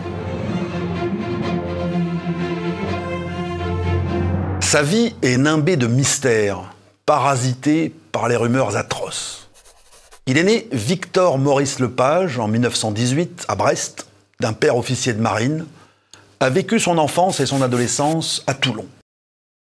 Inscrit en faculté de droit, mobilisé en 1939, il retourne à la vie civile en 1942, devient bonimenteur de baraques foraines et disparaît des radars. On le retrouve en 1948 sous le nom de Maurice Raphaël, sous lequel il publie aux éditions du Scorpion son premier roman, Ainsi soit-il, condamné dans la foulée pour outrage aux bonnes mœurs. 3 ans auparavant, il avait écrit une lettre à Raymond Guérin, qui avait accepté de préfacer le roman, mais voulait en savoir plus sur le bonhomme.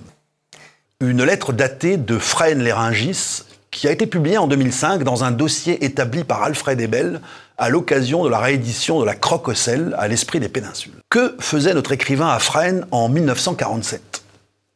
C'est là que les choses se gâtent. Dans ses mémoires, Endetté comme une mule, paru en 1979, Eric Losfeld, qui avait réédité certains de ses livres chez Arcane, raconte qu'un journaliste du Monde l'avait appelé un jour pour le mettre en garde sur le profil de son auteur, responsable aux questions juives pour les départements de l'Eure et de l'Eure-et-Loire pendant l'occupation. L'éditeur rompit immédiatement avec son auteur. L'accusation est vraisemblablement fausse, mais la réalité est peut-être pire encore. Selon le grand connaisseur de littérature populaire qu'était Franck Évrard, après avoir milité à gauche, Lepage suivit Doriot, devint chef des jeunesses PPF, collabora à l'Émancipation nationale, l'organe du parti, avant d'adhérer au chantier de jeunesse en 1940. Alfred Ebel affirme de son côté qu'il porta ensuite l'uniforme de la LVF et participa à la Carlingue, la Gestapo française de la rue Lauriston. Pour compliquer le tout, d'autres connaisseurs de Maurice Raphaël qualifient de fantasme de telles allégations, estimant que c'est pour une banale escroquerie que l'écrivain se retrouva en prison. Et il est vrai que si le pédigré qu'on lui prête est réel, on voit mal comment il aurait pu s'en tirer avec quelques mois de prison. Espérons qu'un historien débroussaillera tout ça un jour. De 1948 à 1954, Maurice Raphaël signe 11 romans chez De Noël ou au Scorpion, où il donne la parole à des personnages modestes, humiliés par l'existence, des laissés-pour-compte vomissant leur misère, voire à des ratés des bas-fonds qui laissent libre cours à leurs instincts sordides et à leurs sentiments inavouables. Méfiant vis-à-vis du beau style, qui est pour lui l'expression de la tartufferie, l'écrivain se forge une langue virulente, violente, révoltée, parfois scatologique et pourtant magnifique, et se donne pour but d'en finir avec l'illusion littéraire en puisant sa matière dans le quotidien et le fait divers. Maurice Raphaël est un écrivain des marges et de l'obscurité, un alchimiste effrayant dont l'œuvre de grimaces et d'épouvante a révélé la part de désespoir et de néant tapie dans le cœur des hommes. Homme à femme, séducteur, drôle, bagarreur, un brin manipulateur, il s'exprimait dans un langage châtié, à l'inverse de ses livres. Il était également susceptible. Alain Page, qui l'a connu, raconte qu'un soir, refusé d'accès par le portier du club Saint-Germain, il rentra chez lui chercher des grenades et menaça de tout faire sauter. Le patron du Flore, appelé à la rescousse, calma le jeu. Ses livres étaient admirés d'André Breton, de Raymond Queneau ou de Benjamin Péret. Mais le succès commercial n'était pas au rendez-vous et Raphaël voulait vendre. En 1954, il change son braquet d'épaule et entame une carrière d'écrivain populaire pour la Série Noire et les presses de la Cité, publiant une 50aine de livres, principalement signés Ange Bastiani. L'écrivain méprisait le roman noir, mais il excelle dans le genre en évitant le piège du jargon du milieu à la Simonin et en forgeant sa propre langue qui puise où elle veut. Panique au paradis, Les souris valseuses, Le pain des Jules ou Arrête ton char, Bénure sont de grandes réussites dans le genre. Elles n'ont pourtant rien à voir avec Feu et Flamme, réédité il y a quelques années par les éditions Finitude. Un livre qu'en pesant ses mots, on peut aisément qualifier de grandiose. C'est l'histoire de Suzanne, une vendeuse aux prises uniques, et de Louis, un employé aux écritures qui pique-nique un dimanche dans une forêt de pins du sud de la France, lorsqu'un mégot mal éteint déclenche un feu de forêt. Les vélos sur l'épaule, ils s'en vont à travers la broussaille à la recherche de la route, soucieux de ne pas abandonner les bicyclettes achetées à crédit. Mais le Mistral se lève bientôt et le feu les poursuit. La tension monte avec la peur et l'angoisse et le roman bascule dans l'horreur morale. Car le feu agit comme un révélateur, mettant à nu l'âme des jeunes mariés qui vont se déchirer, se reprocher leur vie de misère, mais aussi se raccrocher l'un à l'autre dans une panique sentimentale d'une vérité inouïe. À travers le feu, c'est l'épouvante de leur vie minable et sans issue qui leur saute au visage. Ce serait un crime de dévoiler la fin. Notons simplement qu'elle est d'une beauté renversante et qu'elle a l'ampleur d'une tragédie grecque. Les amateurs de romans noirs le tiennent en haute estime et le considèrent comme un précurseur du néopolar, ce courant apparu à la fin des années 70 qui fit prendre un tournant militant au roman noir français, principalement dans le sens du gauchisme. Jean Amilat est l'auteur d'une vingtaine de romans à la série noire, dont Jusqu'à plus soif en 1962, La lune d'Omaha en 1964 ou Le boucher des Hurlus en 1982, qui sont des petits bijoux en la matière. Cultivant des opinions anarchistes, il a en effet politisé le roman noir dès les années 50, mais à la différence d'un Jean-Patrick Manchette, l'un des instigateurs du néopolar, il a su créer une langue à lui, qui semble d'ailleurs avoir jailli de nulle part, et ne s'est pas contenté de singer Dashiell Hammett ou Raymond Chandler. Mais sa production à la série noire en est venue à occulter la première partie de son œuvre, celle publiée sous son vrai nom, que les éditions Joël Lostfeld ont entrepris de rééditer depuis quelques années et qui vaut largement la deuxième. Car avant Jean Amilat, il y a en effet Jean Meckert, né en 1910 dans le 10e arrondissement de Paris, dans une famille de prolétaires. Dans certaines biographies, on lit encore que son père, anarchiste lui aussi, fut partie des fusillés pour l'exemple de 1917, ce qui aurait nourri la haine de l'armée du fils. Il semble pourtant acquis que son père a déserté et abandonné son foyer et que sa mère inventa le mensonge pour éviter le déshonneur. Il n'en reste pas moins qu'elle supporta mal le choc et fut internée en asile psychiatrique, le fils placé en orphelinat. Le jeune Meckert devint apprenti à 13 ans, puis employé de banque durant la crise, salarié d'un garage ensuite. Mobilisé en 1939, il se retrouva interné en Suisse avec son unité au terme de la drôle de guerre, expérience qu'il racontera dans La marche au canon, un inédit publié par Joël Losfeld en 2005. C'est lors de ses vacances forcées qu'il écrivit son premier livre, Les Coups, avant de l'envoyer à Gallimard. Raymond Queneau, qui était lecteur, en fut émerveillé, et le livre parut en 1941, salué notamment par André Gide et Roger Martin Dugard. Très pessimiste, le roman met en scène un manœuvre et son épouse, comptable, dont la difficulté à communiquer va engendrer la violence et les coups. Au-delà de la description d'un amour en miettes, Meckert confronte deux milieux sociaux et leur psychologie. Celui des ouvriers, fiers de leur appartenance au prolétariat, et celui des employés de bureau, qui singent les manières de la petite bourgeoisie par désir de s'élever dans la hiérarchie sociale. On trouve dans ce premier roman les thèmes récurrents de l'écrivain. L'incommunicabilité entre les êtres, la solitude, l'échec et la révolte qui finit par en découler. Meckert, qui au retour de Suisse avait trouvé un emploi de bureau à la mairie du 20e arrondissement, en démissionne pour vivre de sa plume.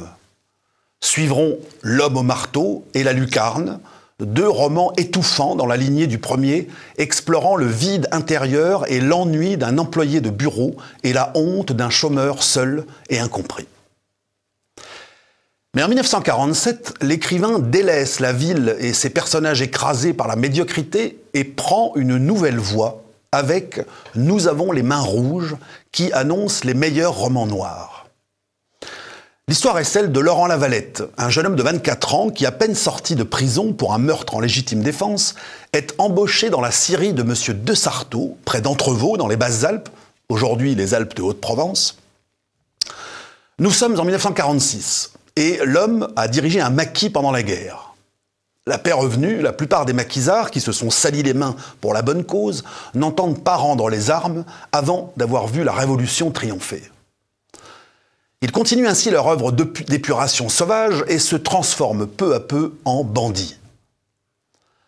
La force du roman est d'être raconté du point de vue de Laurent, un titi parisien qui déteste les ploucs, ne pense qu'à la bagatelle et considère la petite compagnie comme légèrement givrée avant de s'apercevoir que les discours radicaux sont suivis d'actes effrayants et de se faire entraîner à son tour dans le carnage.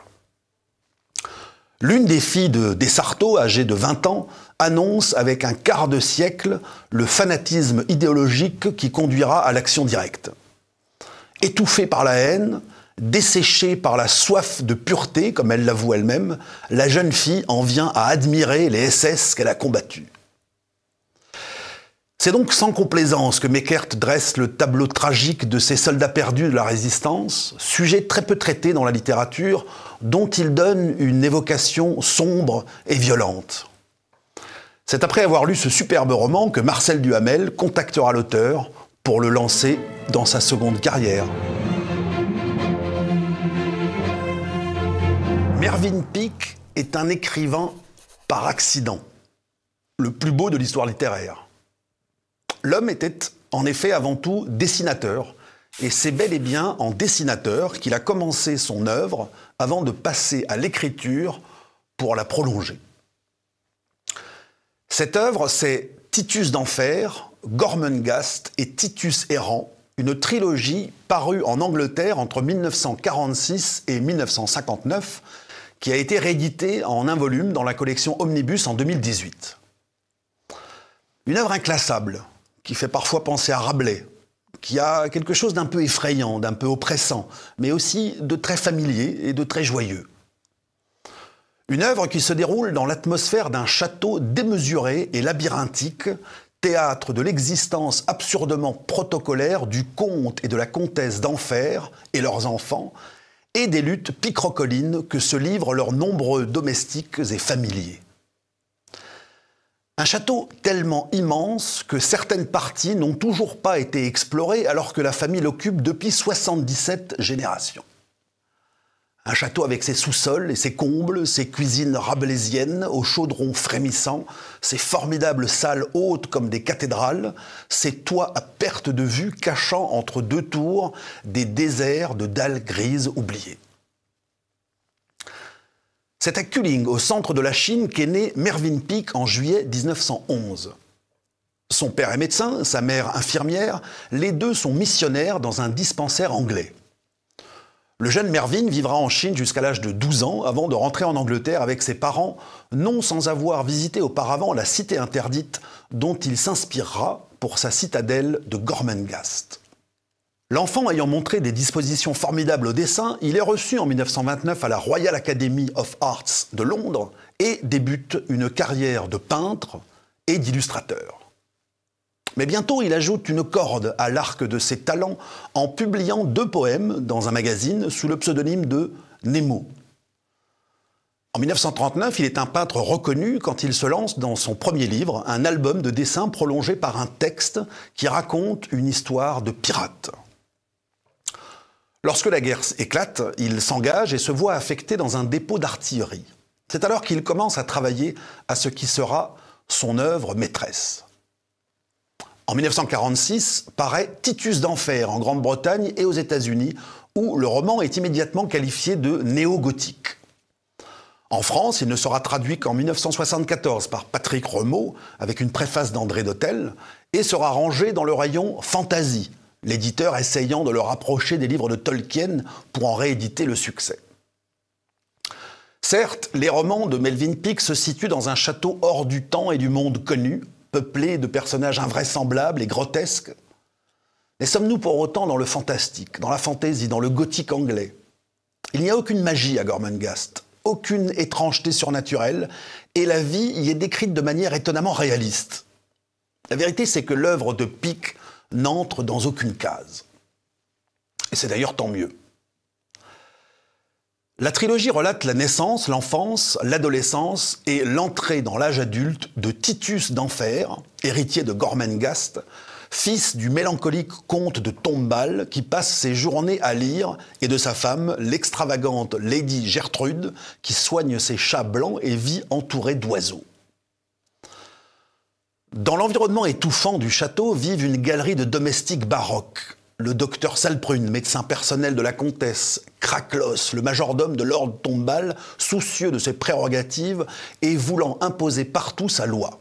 Nanny Glu, la vieille nurse, ou l'enflure, l'incroyable chef de la grande cuisine du château, énorme barrique aux pieds flasques comme des ventouses, qui se saoule à tomber dans ses casseroles, engueule ses marmitons et fait craquer les boutons de sa veste lorsqu'il s'étire.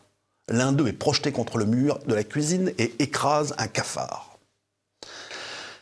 La vie à Gormenghast est réglée par la tradition dont nul ne déroge et à laquelle Grisamer, maître du rituel, est chargé de veiller. Mais Finlam, un marmiton, las des manières de rustre de l'enflure qui le bat, décide de s'affranchir de la loi protocolaire pour s'élever dans l'échelle sociale du château. Il créera dès lors un chaos que seul Titus parviendra à rétablir l'ordre au prix de son innocence. Hors de l'enceinte de Gormenghast vit dans des huttes de terre un peuple d'artistes, les brillants sculpteurs, qui une fois par an sont admis à exposer leurs œuvres au château. Un peuple maudit dont les traits du visage, au sortir de la jeunesse, se flétrissent en un jour et qui passent le reste de leur vie à rechercher dans la sculpture leur beauté évanouie.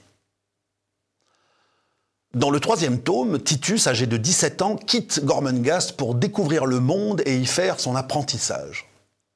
On sait aujourd'hui que Mervyn Peake projetait d'écrire un 4e tome de la saga pour accompagner Titus jusqu'à la mort. Ses notes révèlent qu'il aurait voyagé dans des forêts, dans des montagnes et dans des îles, qu'il aurait affronté des incendies et des famines, qu'il aurait croisé des monstres, des pirates et des anges, des fous, des athlètes et des rêveurs, des peintres, des lépreux et des mendiants. Hélas, la maladie de Parkinson, qui se déclara dès la fin des années 50, empêcha l'écrivain de mener à terme son œuvre étonnante. On l'ignore généralement, mais la plupart des westerns mythiques produits par Hollywood, loin d'être des créations ex nihilo, sont des adaptations de romans et parfois de romans non moins excellents que les films auxquels ils ont donné naissance. C'est pour leur redonner vie que Bertrand Tavernier, grand amateur du genre, avait créé en 2013 la collection L'Ouest, le vrai, chez Actes Sud, dont le but était de donner vie à ces romans westerns dans des traductions soignées. En moins de 10 ans, la collection accueillit une vingtaine de romans d'Ernest Hickox, de Guthrie, d'Alan LeMay, d'Harry Brown, de Tom Lea, de Luck Short ou de William Riley Burnett. De ce dernier, né en 1899 et mort en 1982, pas moins de 5 romans ont été édités. Terreur Apache, Mi Amigo, Saint Johnson, Lune pâle et L'Escadron noir, édité en France pour la toute première fois en 2022 dans une traduction de Fabienne Duvigneau. En France, Burnett est surtout connu pour être l'un des maîtres du roman noir. L'auteur de Little César, en 1929, et surtout de Quand la ville dort, de 1949, un roman grandiose et désabusé inspiré des bas-fonds de Chicago, qu'adaptera John Huston l'année suivant sa sortie aux États-Unis. L'autre pan de son œuvre, ces westerns, n'est pourtant pas à négliger. D'ailleurs, lui-même, non seulement la chérissait, mais ne l'opposait pas à l'autre, voyant dans ces deux univers, les bas-fonds de Chicago et les grands espaces de l'Ouest, la même violence et la même brutalité à l'œuvre. Il peignait avec cette écriture dense, ramassée, compacte, avare d'explications et de descriptions dont parlait le même Tavernier. Dans cette production ignorée, un roman l'est plus particulièrement encore, L'Escadron noir, qui date de 1938. Cela s'explique probablement par le fait que l'adaptation qu'en fit Raoul Walsh en 1940, avec John Wayne dans le rôle-titre, n'est pas une des plus grandes réussites du réalisateur. Il n'en reste pas moins que l'oubli de ce chef-d'œuvre dans l'histoire littéraire est un mystère, doublé d'un scandale. Le roman se passe en pleine conquête de l'Ouest, à la veille de la guerre de sécession, dans le Kansas, durant la séquence que les historiens américains appellent Bloody Kansas, le Kansas sanglant. Ce territoire récemment conquis avait fait venir de nombreux colons de l'Est et souhaitait entrer dans l'Union en tant qu'État libre, là où le Missouri voisin voulait le voir rejoindre le camp esclavagiste. Les tensions dégénérèrent bientôt en violence entre milices armées qui organisaient des raids sur leur État voisin, pillant, brûlant et tuant ce qu'elles pouvaient. Il y avait d'un côté les Bushwhackers du Missouri qui étaient esclavagistes, de l'autre les Jayhawkers du Kansas qui étaient free soilers. Leur but, à la différence des abolitionnistes, n'était pas de remettre en cause l'esclavage dans les États où il existait, mais de lutter contre son expansion dans les nouveaux territoires de l'Ouest. Ces combats sanglants annonçaient directement la guerre civile qui finit par éclater en 1861. Le roman commence dans l'Ohio, à Pleasant Hill, une petite bourgade paisible où le jeune Johnny Seton, travaillant à l'épicerie familiale, se prépare à intégrer le cabinet d'un avocat influent, situation qui lui permettra de demander la main de Mary McLeod, qu'il courtise. Mais voilà que débarque Polk Cantrell, un jeune homme séduisant, mi-voyou, mi-aventurier, dont la tête est mise à prix dans le Missouri pour avoir tiré sur un shérif esclavagiste. Un personnage fascinant de salaud lumineux et fêlé, qui commencera par être l'ami de Johnny avant de devenir son ennemi mortel. En cachette, l'homme séduit en effet Mary, avec qui il s'enfuit dans le Kansas, au désespoir des parents de Mary et de Johnny.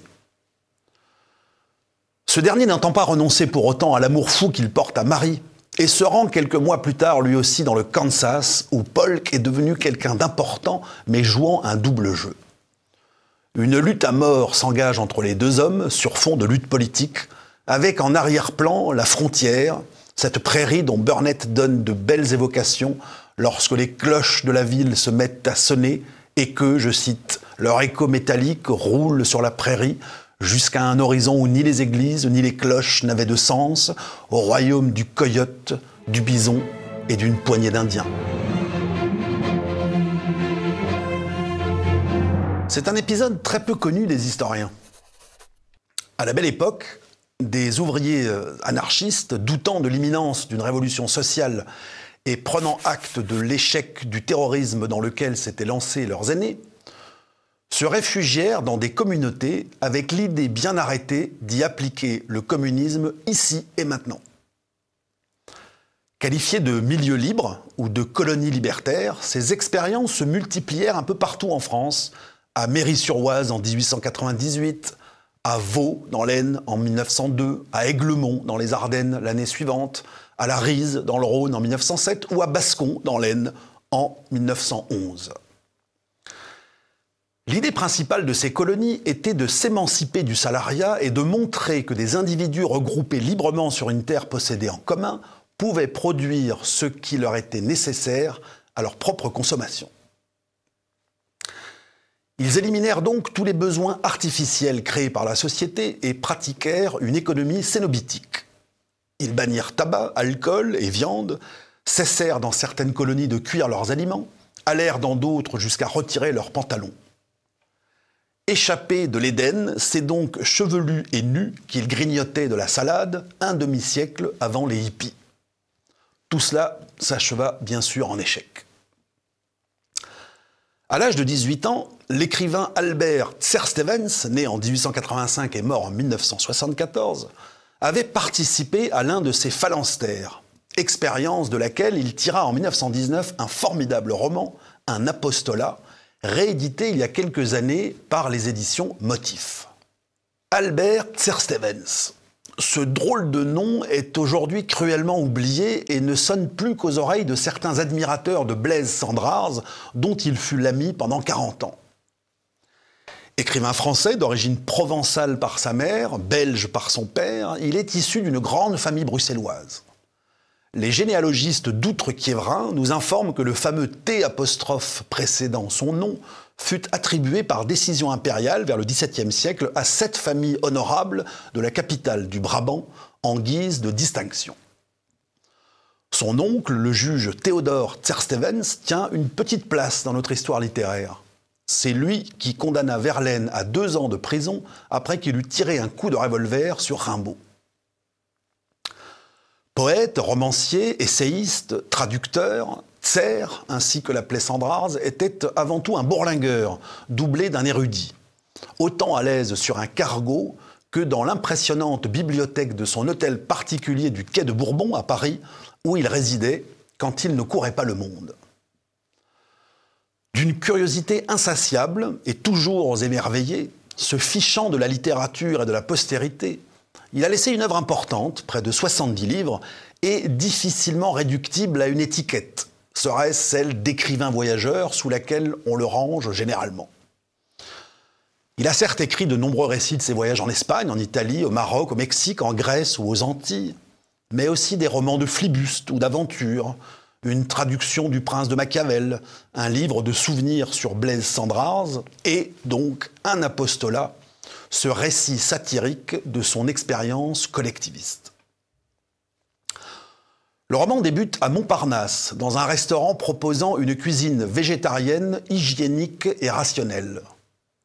C'est là que se réunissent des jeunes idéalistes à barbe d'apôtre que domine Chapelle, propagandiste à la tête d'une petite feuille hebdomadaire, La Cité régénérée, qui préconise, je cite, « les moyens infaillibles pour supprimer la misère, le travail et les maladies vénériennes ». Profitant du désarroi existentiel d'un fils de famille, Pascal Marin, Chapelle va le subjuguer avec ses théories et le convaincre à la mort de son père d'utiliser son héritage pour acheter un terrain ou bâtir une colonie, la cité Kropotkin, où l'on vivrait selon les principes du communisme.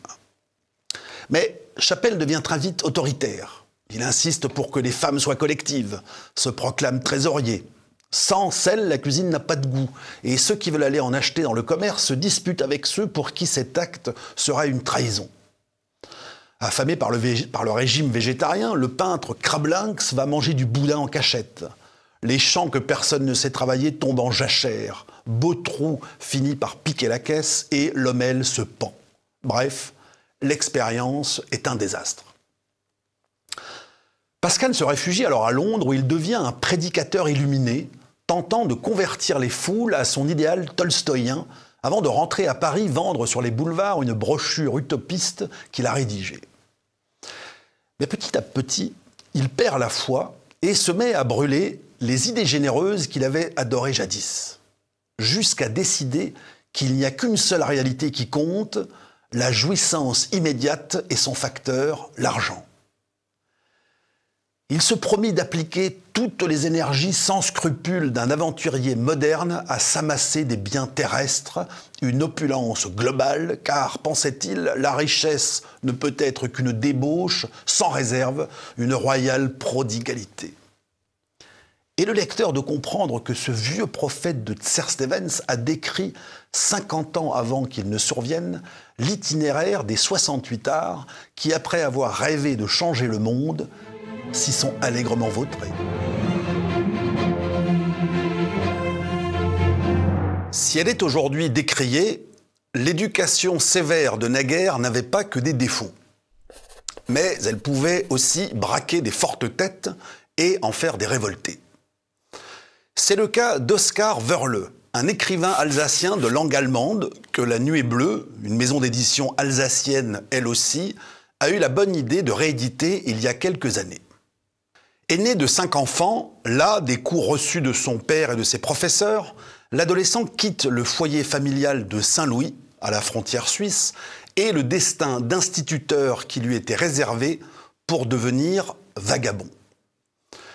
Il traverse la France et l'Italie, s'engage dans la Légion étrangère pour ne pas crever de faim, combat en Algérie avant de déserter et de rentrer chez lui, tel l'enfant prodigue.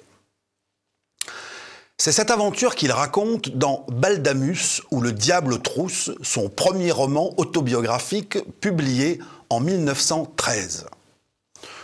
Le livre rencontre un énorme succès en Allemagne avant de sombrer dans l'oubli après la Seconde Guerre mondiale et d'être timidement réédité à Karlsruhe en 1992. Le XXe siècle a vu se multiplier en littérature les personnages dégarés, les déracinés ballottés par les événements. En la matière, Wörle fait figure de précurseur. Avant le Knut Hamsun de Vagabond, 1927, avant Beethoven et son Vaisseau des morts, qui date de 1926, avant Jacques Kerouac, bien sûr, le clochard céleste, trouvant sur la route 4 décennies plus tard l'accomplissement de soi. Et que dire du cousinage entre Baldamus, le narrateur de Wörle, et Bardamu, celui du Voyage au bout de la nuit de Céline? Il est pour le moins troublant, d'autant que Wörle possède lui aussi une langue truculente, faite d'oralité, d'argot et de parler populaire. Mais si Céline puisait dans le langage faubourien, Wörle, lui, fait son marché dans le dialecte alsacien du Sungau, cette langue de paysans concrète et imagée, parfois grossière, toujours vivante et drôle. Avec ses cheveux longs et son violon dont il joue en cheminant sur les routes, Baldamus a tout du Wanderer allemand de l'époque romantique. Celui qui dort à la belle étoile sur une meule de foin et compose des poèmes au petit matin. Sauf que chez lui, le réalisme a remplacé le romantisme. Et plutôt que de contempler les étoiles, son anti-héros se débat avec les poux et les puces attrapés dans les refuges pour clochards. Il lutte contre le froid, la pluie et la faim, sans compter les vols dont il est victime de la part des autres trimardeurs et le matraquage des gendarmes. L'idéalisme allemand en prend un sacré coup. Mais ce qui fâche le plus Baldamus, ce n'est pas d'être rossé par les autochtones lorsqu'il tente de voler une pomme, cela il le comprend, c'est la bureaucratie naissante, le royaume de la paperasserie et l'exigence qui lui est faite sans cesse de présenter ses papiers. Une contrainte qui ne choque plus personne aujourd'hui, mais qui à l'époque était encore capable d'insupporter un aristocrate de la cloche, digne héritier de la liberté médiévale. Du sud de l'Alsace à Naples, en passant par Paris, Marseille, Nice, Gênes et Rome, le périple de Baldamus se fait à pied, en compagnie de cheminots de passage, ces frères du soleil, qui sont des professionnels du vagabondage, possédant un savoir-faire, des règles et une morale. Cela nous vaut une savoureuse galerie de portraits qui font peu à peu surgir un monde mystérieux dont l'histoire et la littérature ont très peu parlé pour la simple raison qu'il n'a laissé aucune trace. Ces trimards errent dans une Europe sous tension qui se prépare à l'affrontement. Baldamus est fasciné par la ville lumière, mais il est étonné par l'ambiance électrique qui y règne. Les Français veulent leur revanche avec son pays, ça ne fait aucun doute. Lorsqu'avec son comparse du moment, il commet l'erreur de parler allemand sur les grands boulevards, la foule se fait aussitôt menaçante. Plus tôt, sur la route, un soldat français, apprenant que le vagabond est alsacien, le considère amicalement comme un compatriote. Et l'on réalise alors que le malaise du rattachement de l'Alsace à la France quelques années plus tard se trouve en germe dans ce roman. Car Baldamus, et Wörle avec lui, sont allemands de langue et de culture, complètement allemands. Lorsque les Français découvriront le poteau rose en 1918, quand ils réaliseront qu'en dehors de la grande bourgeoisie, personne ne parle le français en Alsace, quand ils comprendront que les Alsaciens entendent conserver leur spécificité linguistique et culturelle, le sentiment anti-Bosch se tournera parfois contre les indigènes qu'ils tenteront de franciser brutalement. Mais ceci est une autre histoire. Le 22 janvier 1905, à Saint-Pétersbourg, la troupe tirait sur une manifestation pacifiste réunissant des ouvriers, tuant des centaines de personnes. Le Dimanche rouge déclenchait une série de grèves, de manifestations, d'émeutes et d'attentats dans tout l'Empire russe. C'est la révolution ratée de 1905. 6 mois auparavant, l'organisation de combat du Parti socialiste révolutionnaire avait assassiné le ministre de l'Intérieur. Quelques jours plus tard, après le Dimanche rouge, elle assassinera le gouverneur de Moscou, le grand-duc Serge, oncle du tsar Nicolas II. L'organisateur des 2 attentats, l'écrivain Boris Savinkov, dont les éditions Prairial ont réédité en 2017 Ce qui ne fut pas, l'un des plus grands romans russes du XXe siècle. La vie de Savinkov est elle-même un roman. Né en 1879 à Kharkov, d'une mère ukrainienne et d'un père de la petite noblesse russe, le jeune homme est exclu de l'université de Saint-Pétersbourg en 1899, fuit la Russie 3 ans plus tard et se réfugie à Genève. C'est de là qu'il adhère au Parti socialiste révolutionnaire et organise les attentats. 1 an plus tard, de retour en Russie, il est arrêté et condamné à mort. Mais son parti organise son évasion et Savinkov passe en France.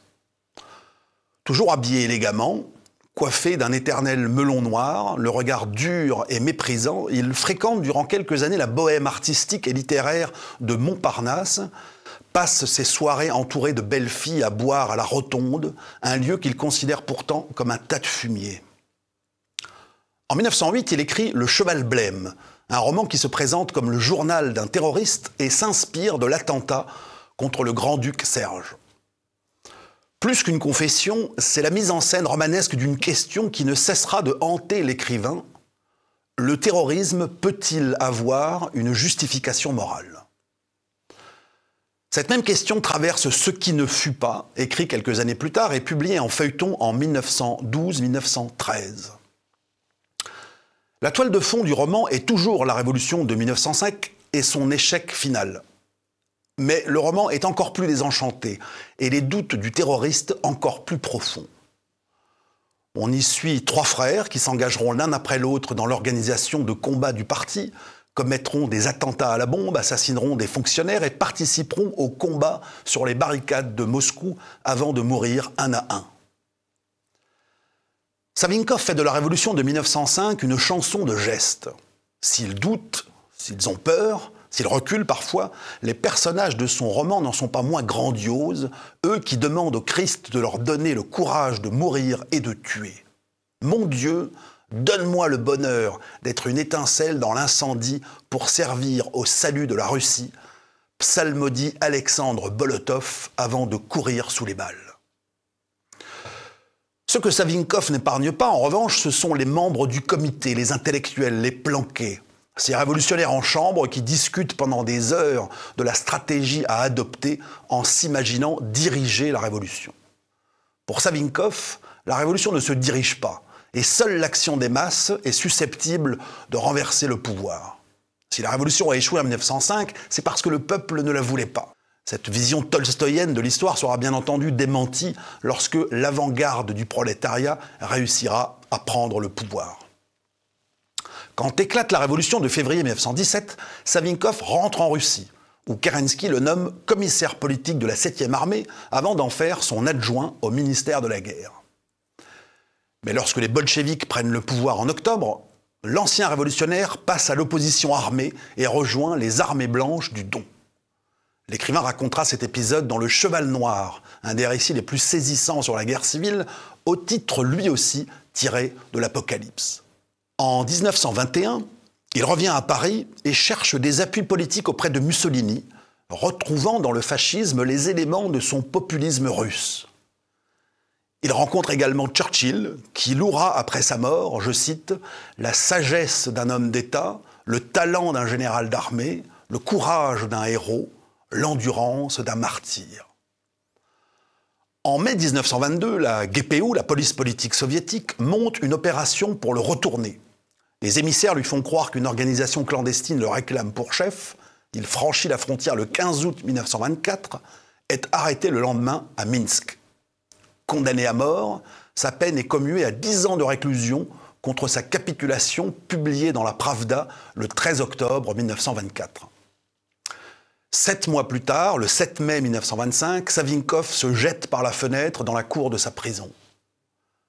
Laissons les tout derniers mots à Malraux. « J'ai souvent pensé à ce corps écrasé au pied du haut mur de briques, le cadavre du romantisme révolutionnaire. » L'histoire de Jean de Léry est intimement liée à celle de la France antarctique, soit l'établissement d'une petite colonie au Brésil sous la conduite de Nicolas Durand de Villegagnon. C'est à l'amiral de Coligny que l'on doit cette extraordinaire aventure. Depuis sa découverte en 1500 par les Portugais, le Brésil fascine. Les marins normands s'y livrent au commerce du bois et à la course contre les Portugais. Ils considèrent cette terre comme leur chasse gardée et le roi les soutient. Vers le milieu du siècle, Coligny met sur pied un véritable projet colonial avant l'heure. Chef du parti protestant quand éclatera la guerre civile en 1562, tué à la Saint-Barthélemy 10 ans plus tard, il entend pour lors concurrencer les puissances ibériques en profitant des liens tissés avec les Indiens par les marins normands.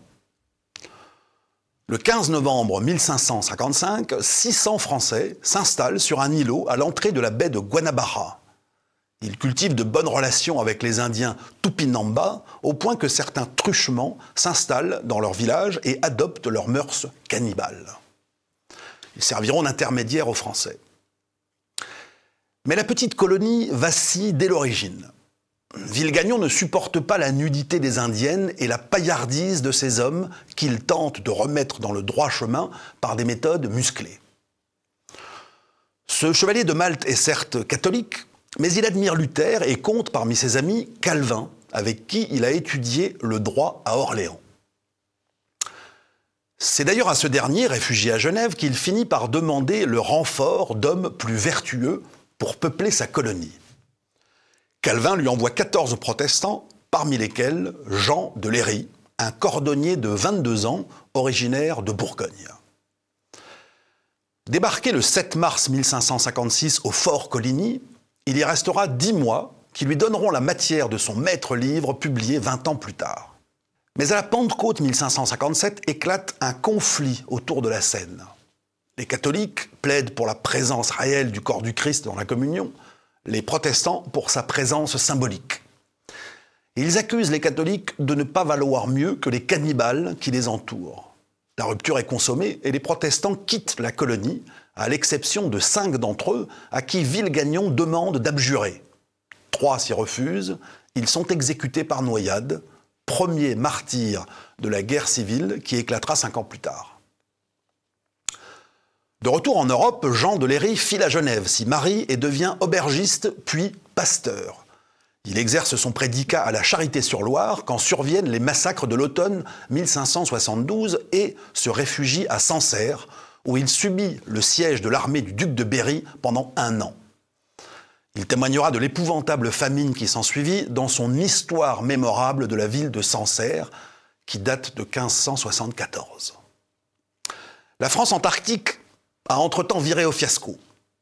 Les Portugais ont chassé les intrus en 1558, ils ont détruit le fort et créé dans la foulée une ville pour sécuriser la baie, Saint-Sébastien de Rio de Janeiro.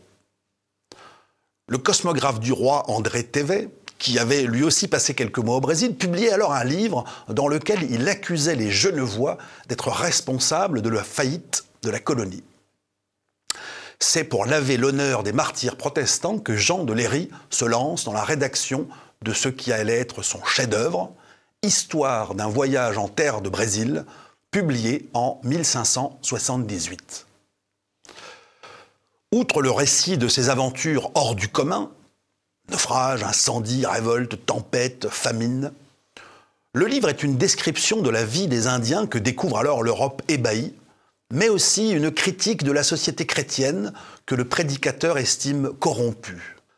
Par sauvage interposé, Léry fustige l'avarice de ces hommes prêts à abandonner femmes et enfants pour s'enrichir à l'autre bout du monde, ou la coquetterie des élégantes, bien plus scandaleuse à ses yeux que la nudité des Indiennes, laquelle témoigne paradoxalement d'une vertu modeste. Si le moraliste protestant estime que les Indiens sont oubliés de Dieu, incapables de sauver leur humanité, l'observateur bienveillant est plein de compréhension et de tendresse pour ces représentants du monde enfant. Même le cannibalisme, thème qui traverse toute son œuvre, finit par être relativisé.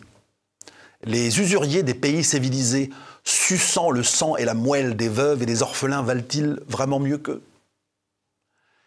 Écrivant 20 ans après les faits, après avoir connu l'horreur d'une guerre civile, l'écrivain est nostalgique de son séjour brésilien et son cœur est resté avec les Indiens. Je regrette souvent que je ne suis parmi les sauvages auxquels j'ai connu plus de rondeur qu'en plusieurs de par deçà, lesquels, à leur condamnation, portent titre de chrétien, note-t-il au soir de sa vie. Avec ce livre, auquel se ralliera Montaigne, une tradition philosophique est née qui culminera au siècle de Lumière avec Diderot et le mythe du bon sauvage. L'histoire littéraire est jalonnée d'écoles ou de courants, ou pour le moins de regroupements d'écrivains qui s'accordent sur une esthétique et la défendent. Le symbolisme, le naturalisme, les hussards ou le nouveau roman sont quelques-uns de ces courants dont le souvenir est arrivé jusqu'à nous. D'autres ont été avalés par l'histoire. C'est le cas du populisme qui, avant d'être l'offre politique que l'on connaît, a été un courant littéraire qui a irrigué le roman français durant l'entre-deux-guerres et nous a laissé quelques pépites. On doit ce mouvement à deux écrivains. André Terrive, le chef de file, un auteur aujourd'hui oublié mais qui jouissait de son vivant d'une reconnaissance considérable, et Léon Lemonnier, son théoricien, oublié lui aussi, auteur d'un manifeste publié en 1929 et réédité en 2017 par une petite maison d'édition de qualité, la Thébaïde, qui inaugurait ainsi une collection intitulée « L'esprit du peuple ». Dans populisme, bien sûr, il y a peuple. Et c'est bien vers une représentation du peuple que Lemonnier voulait tirer le roman. Il s'agissait en somme de le replacer, ce peuple, au cœur de la création romanesque et de suivre l'humble vérité préconisée par Maupassant. Si la littérature des années 20 proclamait la faillite du monde extérieur, une nouvelle séquence s'ouvrait à la fin de cette décennie. Le roman quittait, je cite, la littérature d'inquiétude liée aux répercussions psychologiques de la guerre. Littérature dans laquelle de jeunes bourgeois, rejetés dans leur vie plate après une période d'action brutale et de danger quotidien, cherchaient à se chatouiller l'âme pour se faire frissonner, comme le proclamait le manifeste. Fini l'introspection maladive et la littérature du bizarre, fût-elle virtuose, Lemonnier plaidait pour une exploration du réel, c'est-à-dire au fond pour une littérature réaliste qui puisait dans la grande tradition du roman français. Parmi ces écrivains populistes ou prolétariens remarquables, il y a Eugène Dabitte, Henri Poulaille, Marc Bernard, Louis Guillou, Panaït Istrati, Pierre Macorlan, Jean Meckert, mais aussi Emmanuel Bove, Jean Prévost, Marcel Aimé, Jean Giono et jusqu'au grand Céline, dont le voyage au bout de la nuit, s'il brise tout cadre, n'en est pas moins clairement d'inspiration populiste. Mais il en est d'autres pour qui la postérité n'a pas été aussi généreuse, ceux que la Thébaïde a entrepris de rééditer à la suite du manifeste de Lemonnier. Il y a Louis Chaffurin, auteur de Picpus, un tableau des mœurs des tailleurs lyonnais qui date de 1928. Il y a la féministe Marcel Capy qui, dans Des hommes passèrent, 1930, écrit la chronique d'un village du sud-ouest de la France durant la guerre de 14-18. Il y a l'excellent Jean Palu qui, dans L'usine, qui date de 1931, dresse un portrait pudique et pathétique de la condition morale des ouvriers à l'heure du taylorisme. Il y a enfin André Terrive, le chef de file du mouvement, et son magnifique roman intitulé Anna, qui date de 1932 et qui a été réédité par la Thébaïde en 2020. Figure importante de la vie intellectuelle de l'entre-deux-guerres, critique littéraire faisant autorité au temps, romancier de première importance dans cette veine populiste, intellectuel tenté dans sa jeunesse par Maurras, Roger Putost, à l'état civil, a brutalement disparu des librairies au lendemain de sa mort en 1967. Anna est son premier livre post-mortem. L'intrigue se déroule en 1900 et met en scène une jeune épouse de 21 ans et son mari, Édouard Chantiran, sergent-chef au 80 régiment d'infanterie basé à Tulle. Au retour d'une visite à son mari en manœuvre, ayant raté son train, la jeune femme va être aidée par un voyageur de commerce et elle va passer la nuit dans une auberge de Trégnac avec une bande de joyeux drilles qui la prennent pour la maîtresse du commerçant. Insignifiante aventure qui se termine par la mort accidentelle du fêtard et qui va prendre chez cette cousine de Madame Bovary des proportions inquiétantes. Anna se convainc en effet au fil des semaines qu'elle a réellement été la maîtresse de l'homme et s'invente une vie à frissonner au risque de se perdre. Il serait criminel de dévoiler la suite du roman, et notamment la seconde partie centrée sur le mari qui rejoint l'Algérie et qui lui aussi sera victime de son imagination. Notons simplement que tout sonne juste dans ce roman très pessimiste, et notamment les différents tableaux de mœurs qui font revivre les petites gens de Corrèze et du Limousin en 1900, loin, très loin de la Belle Époque.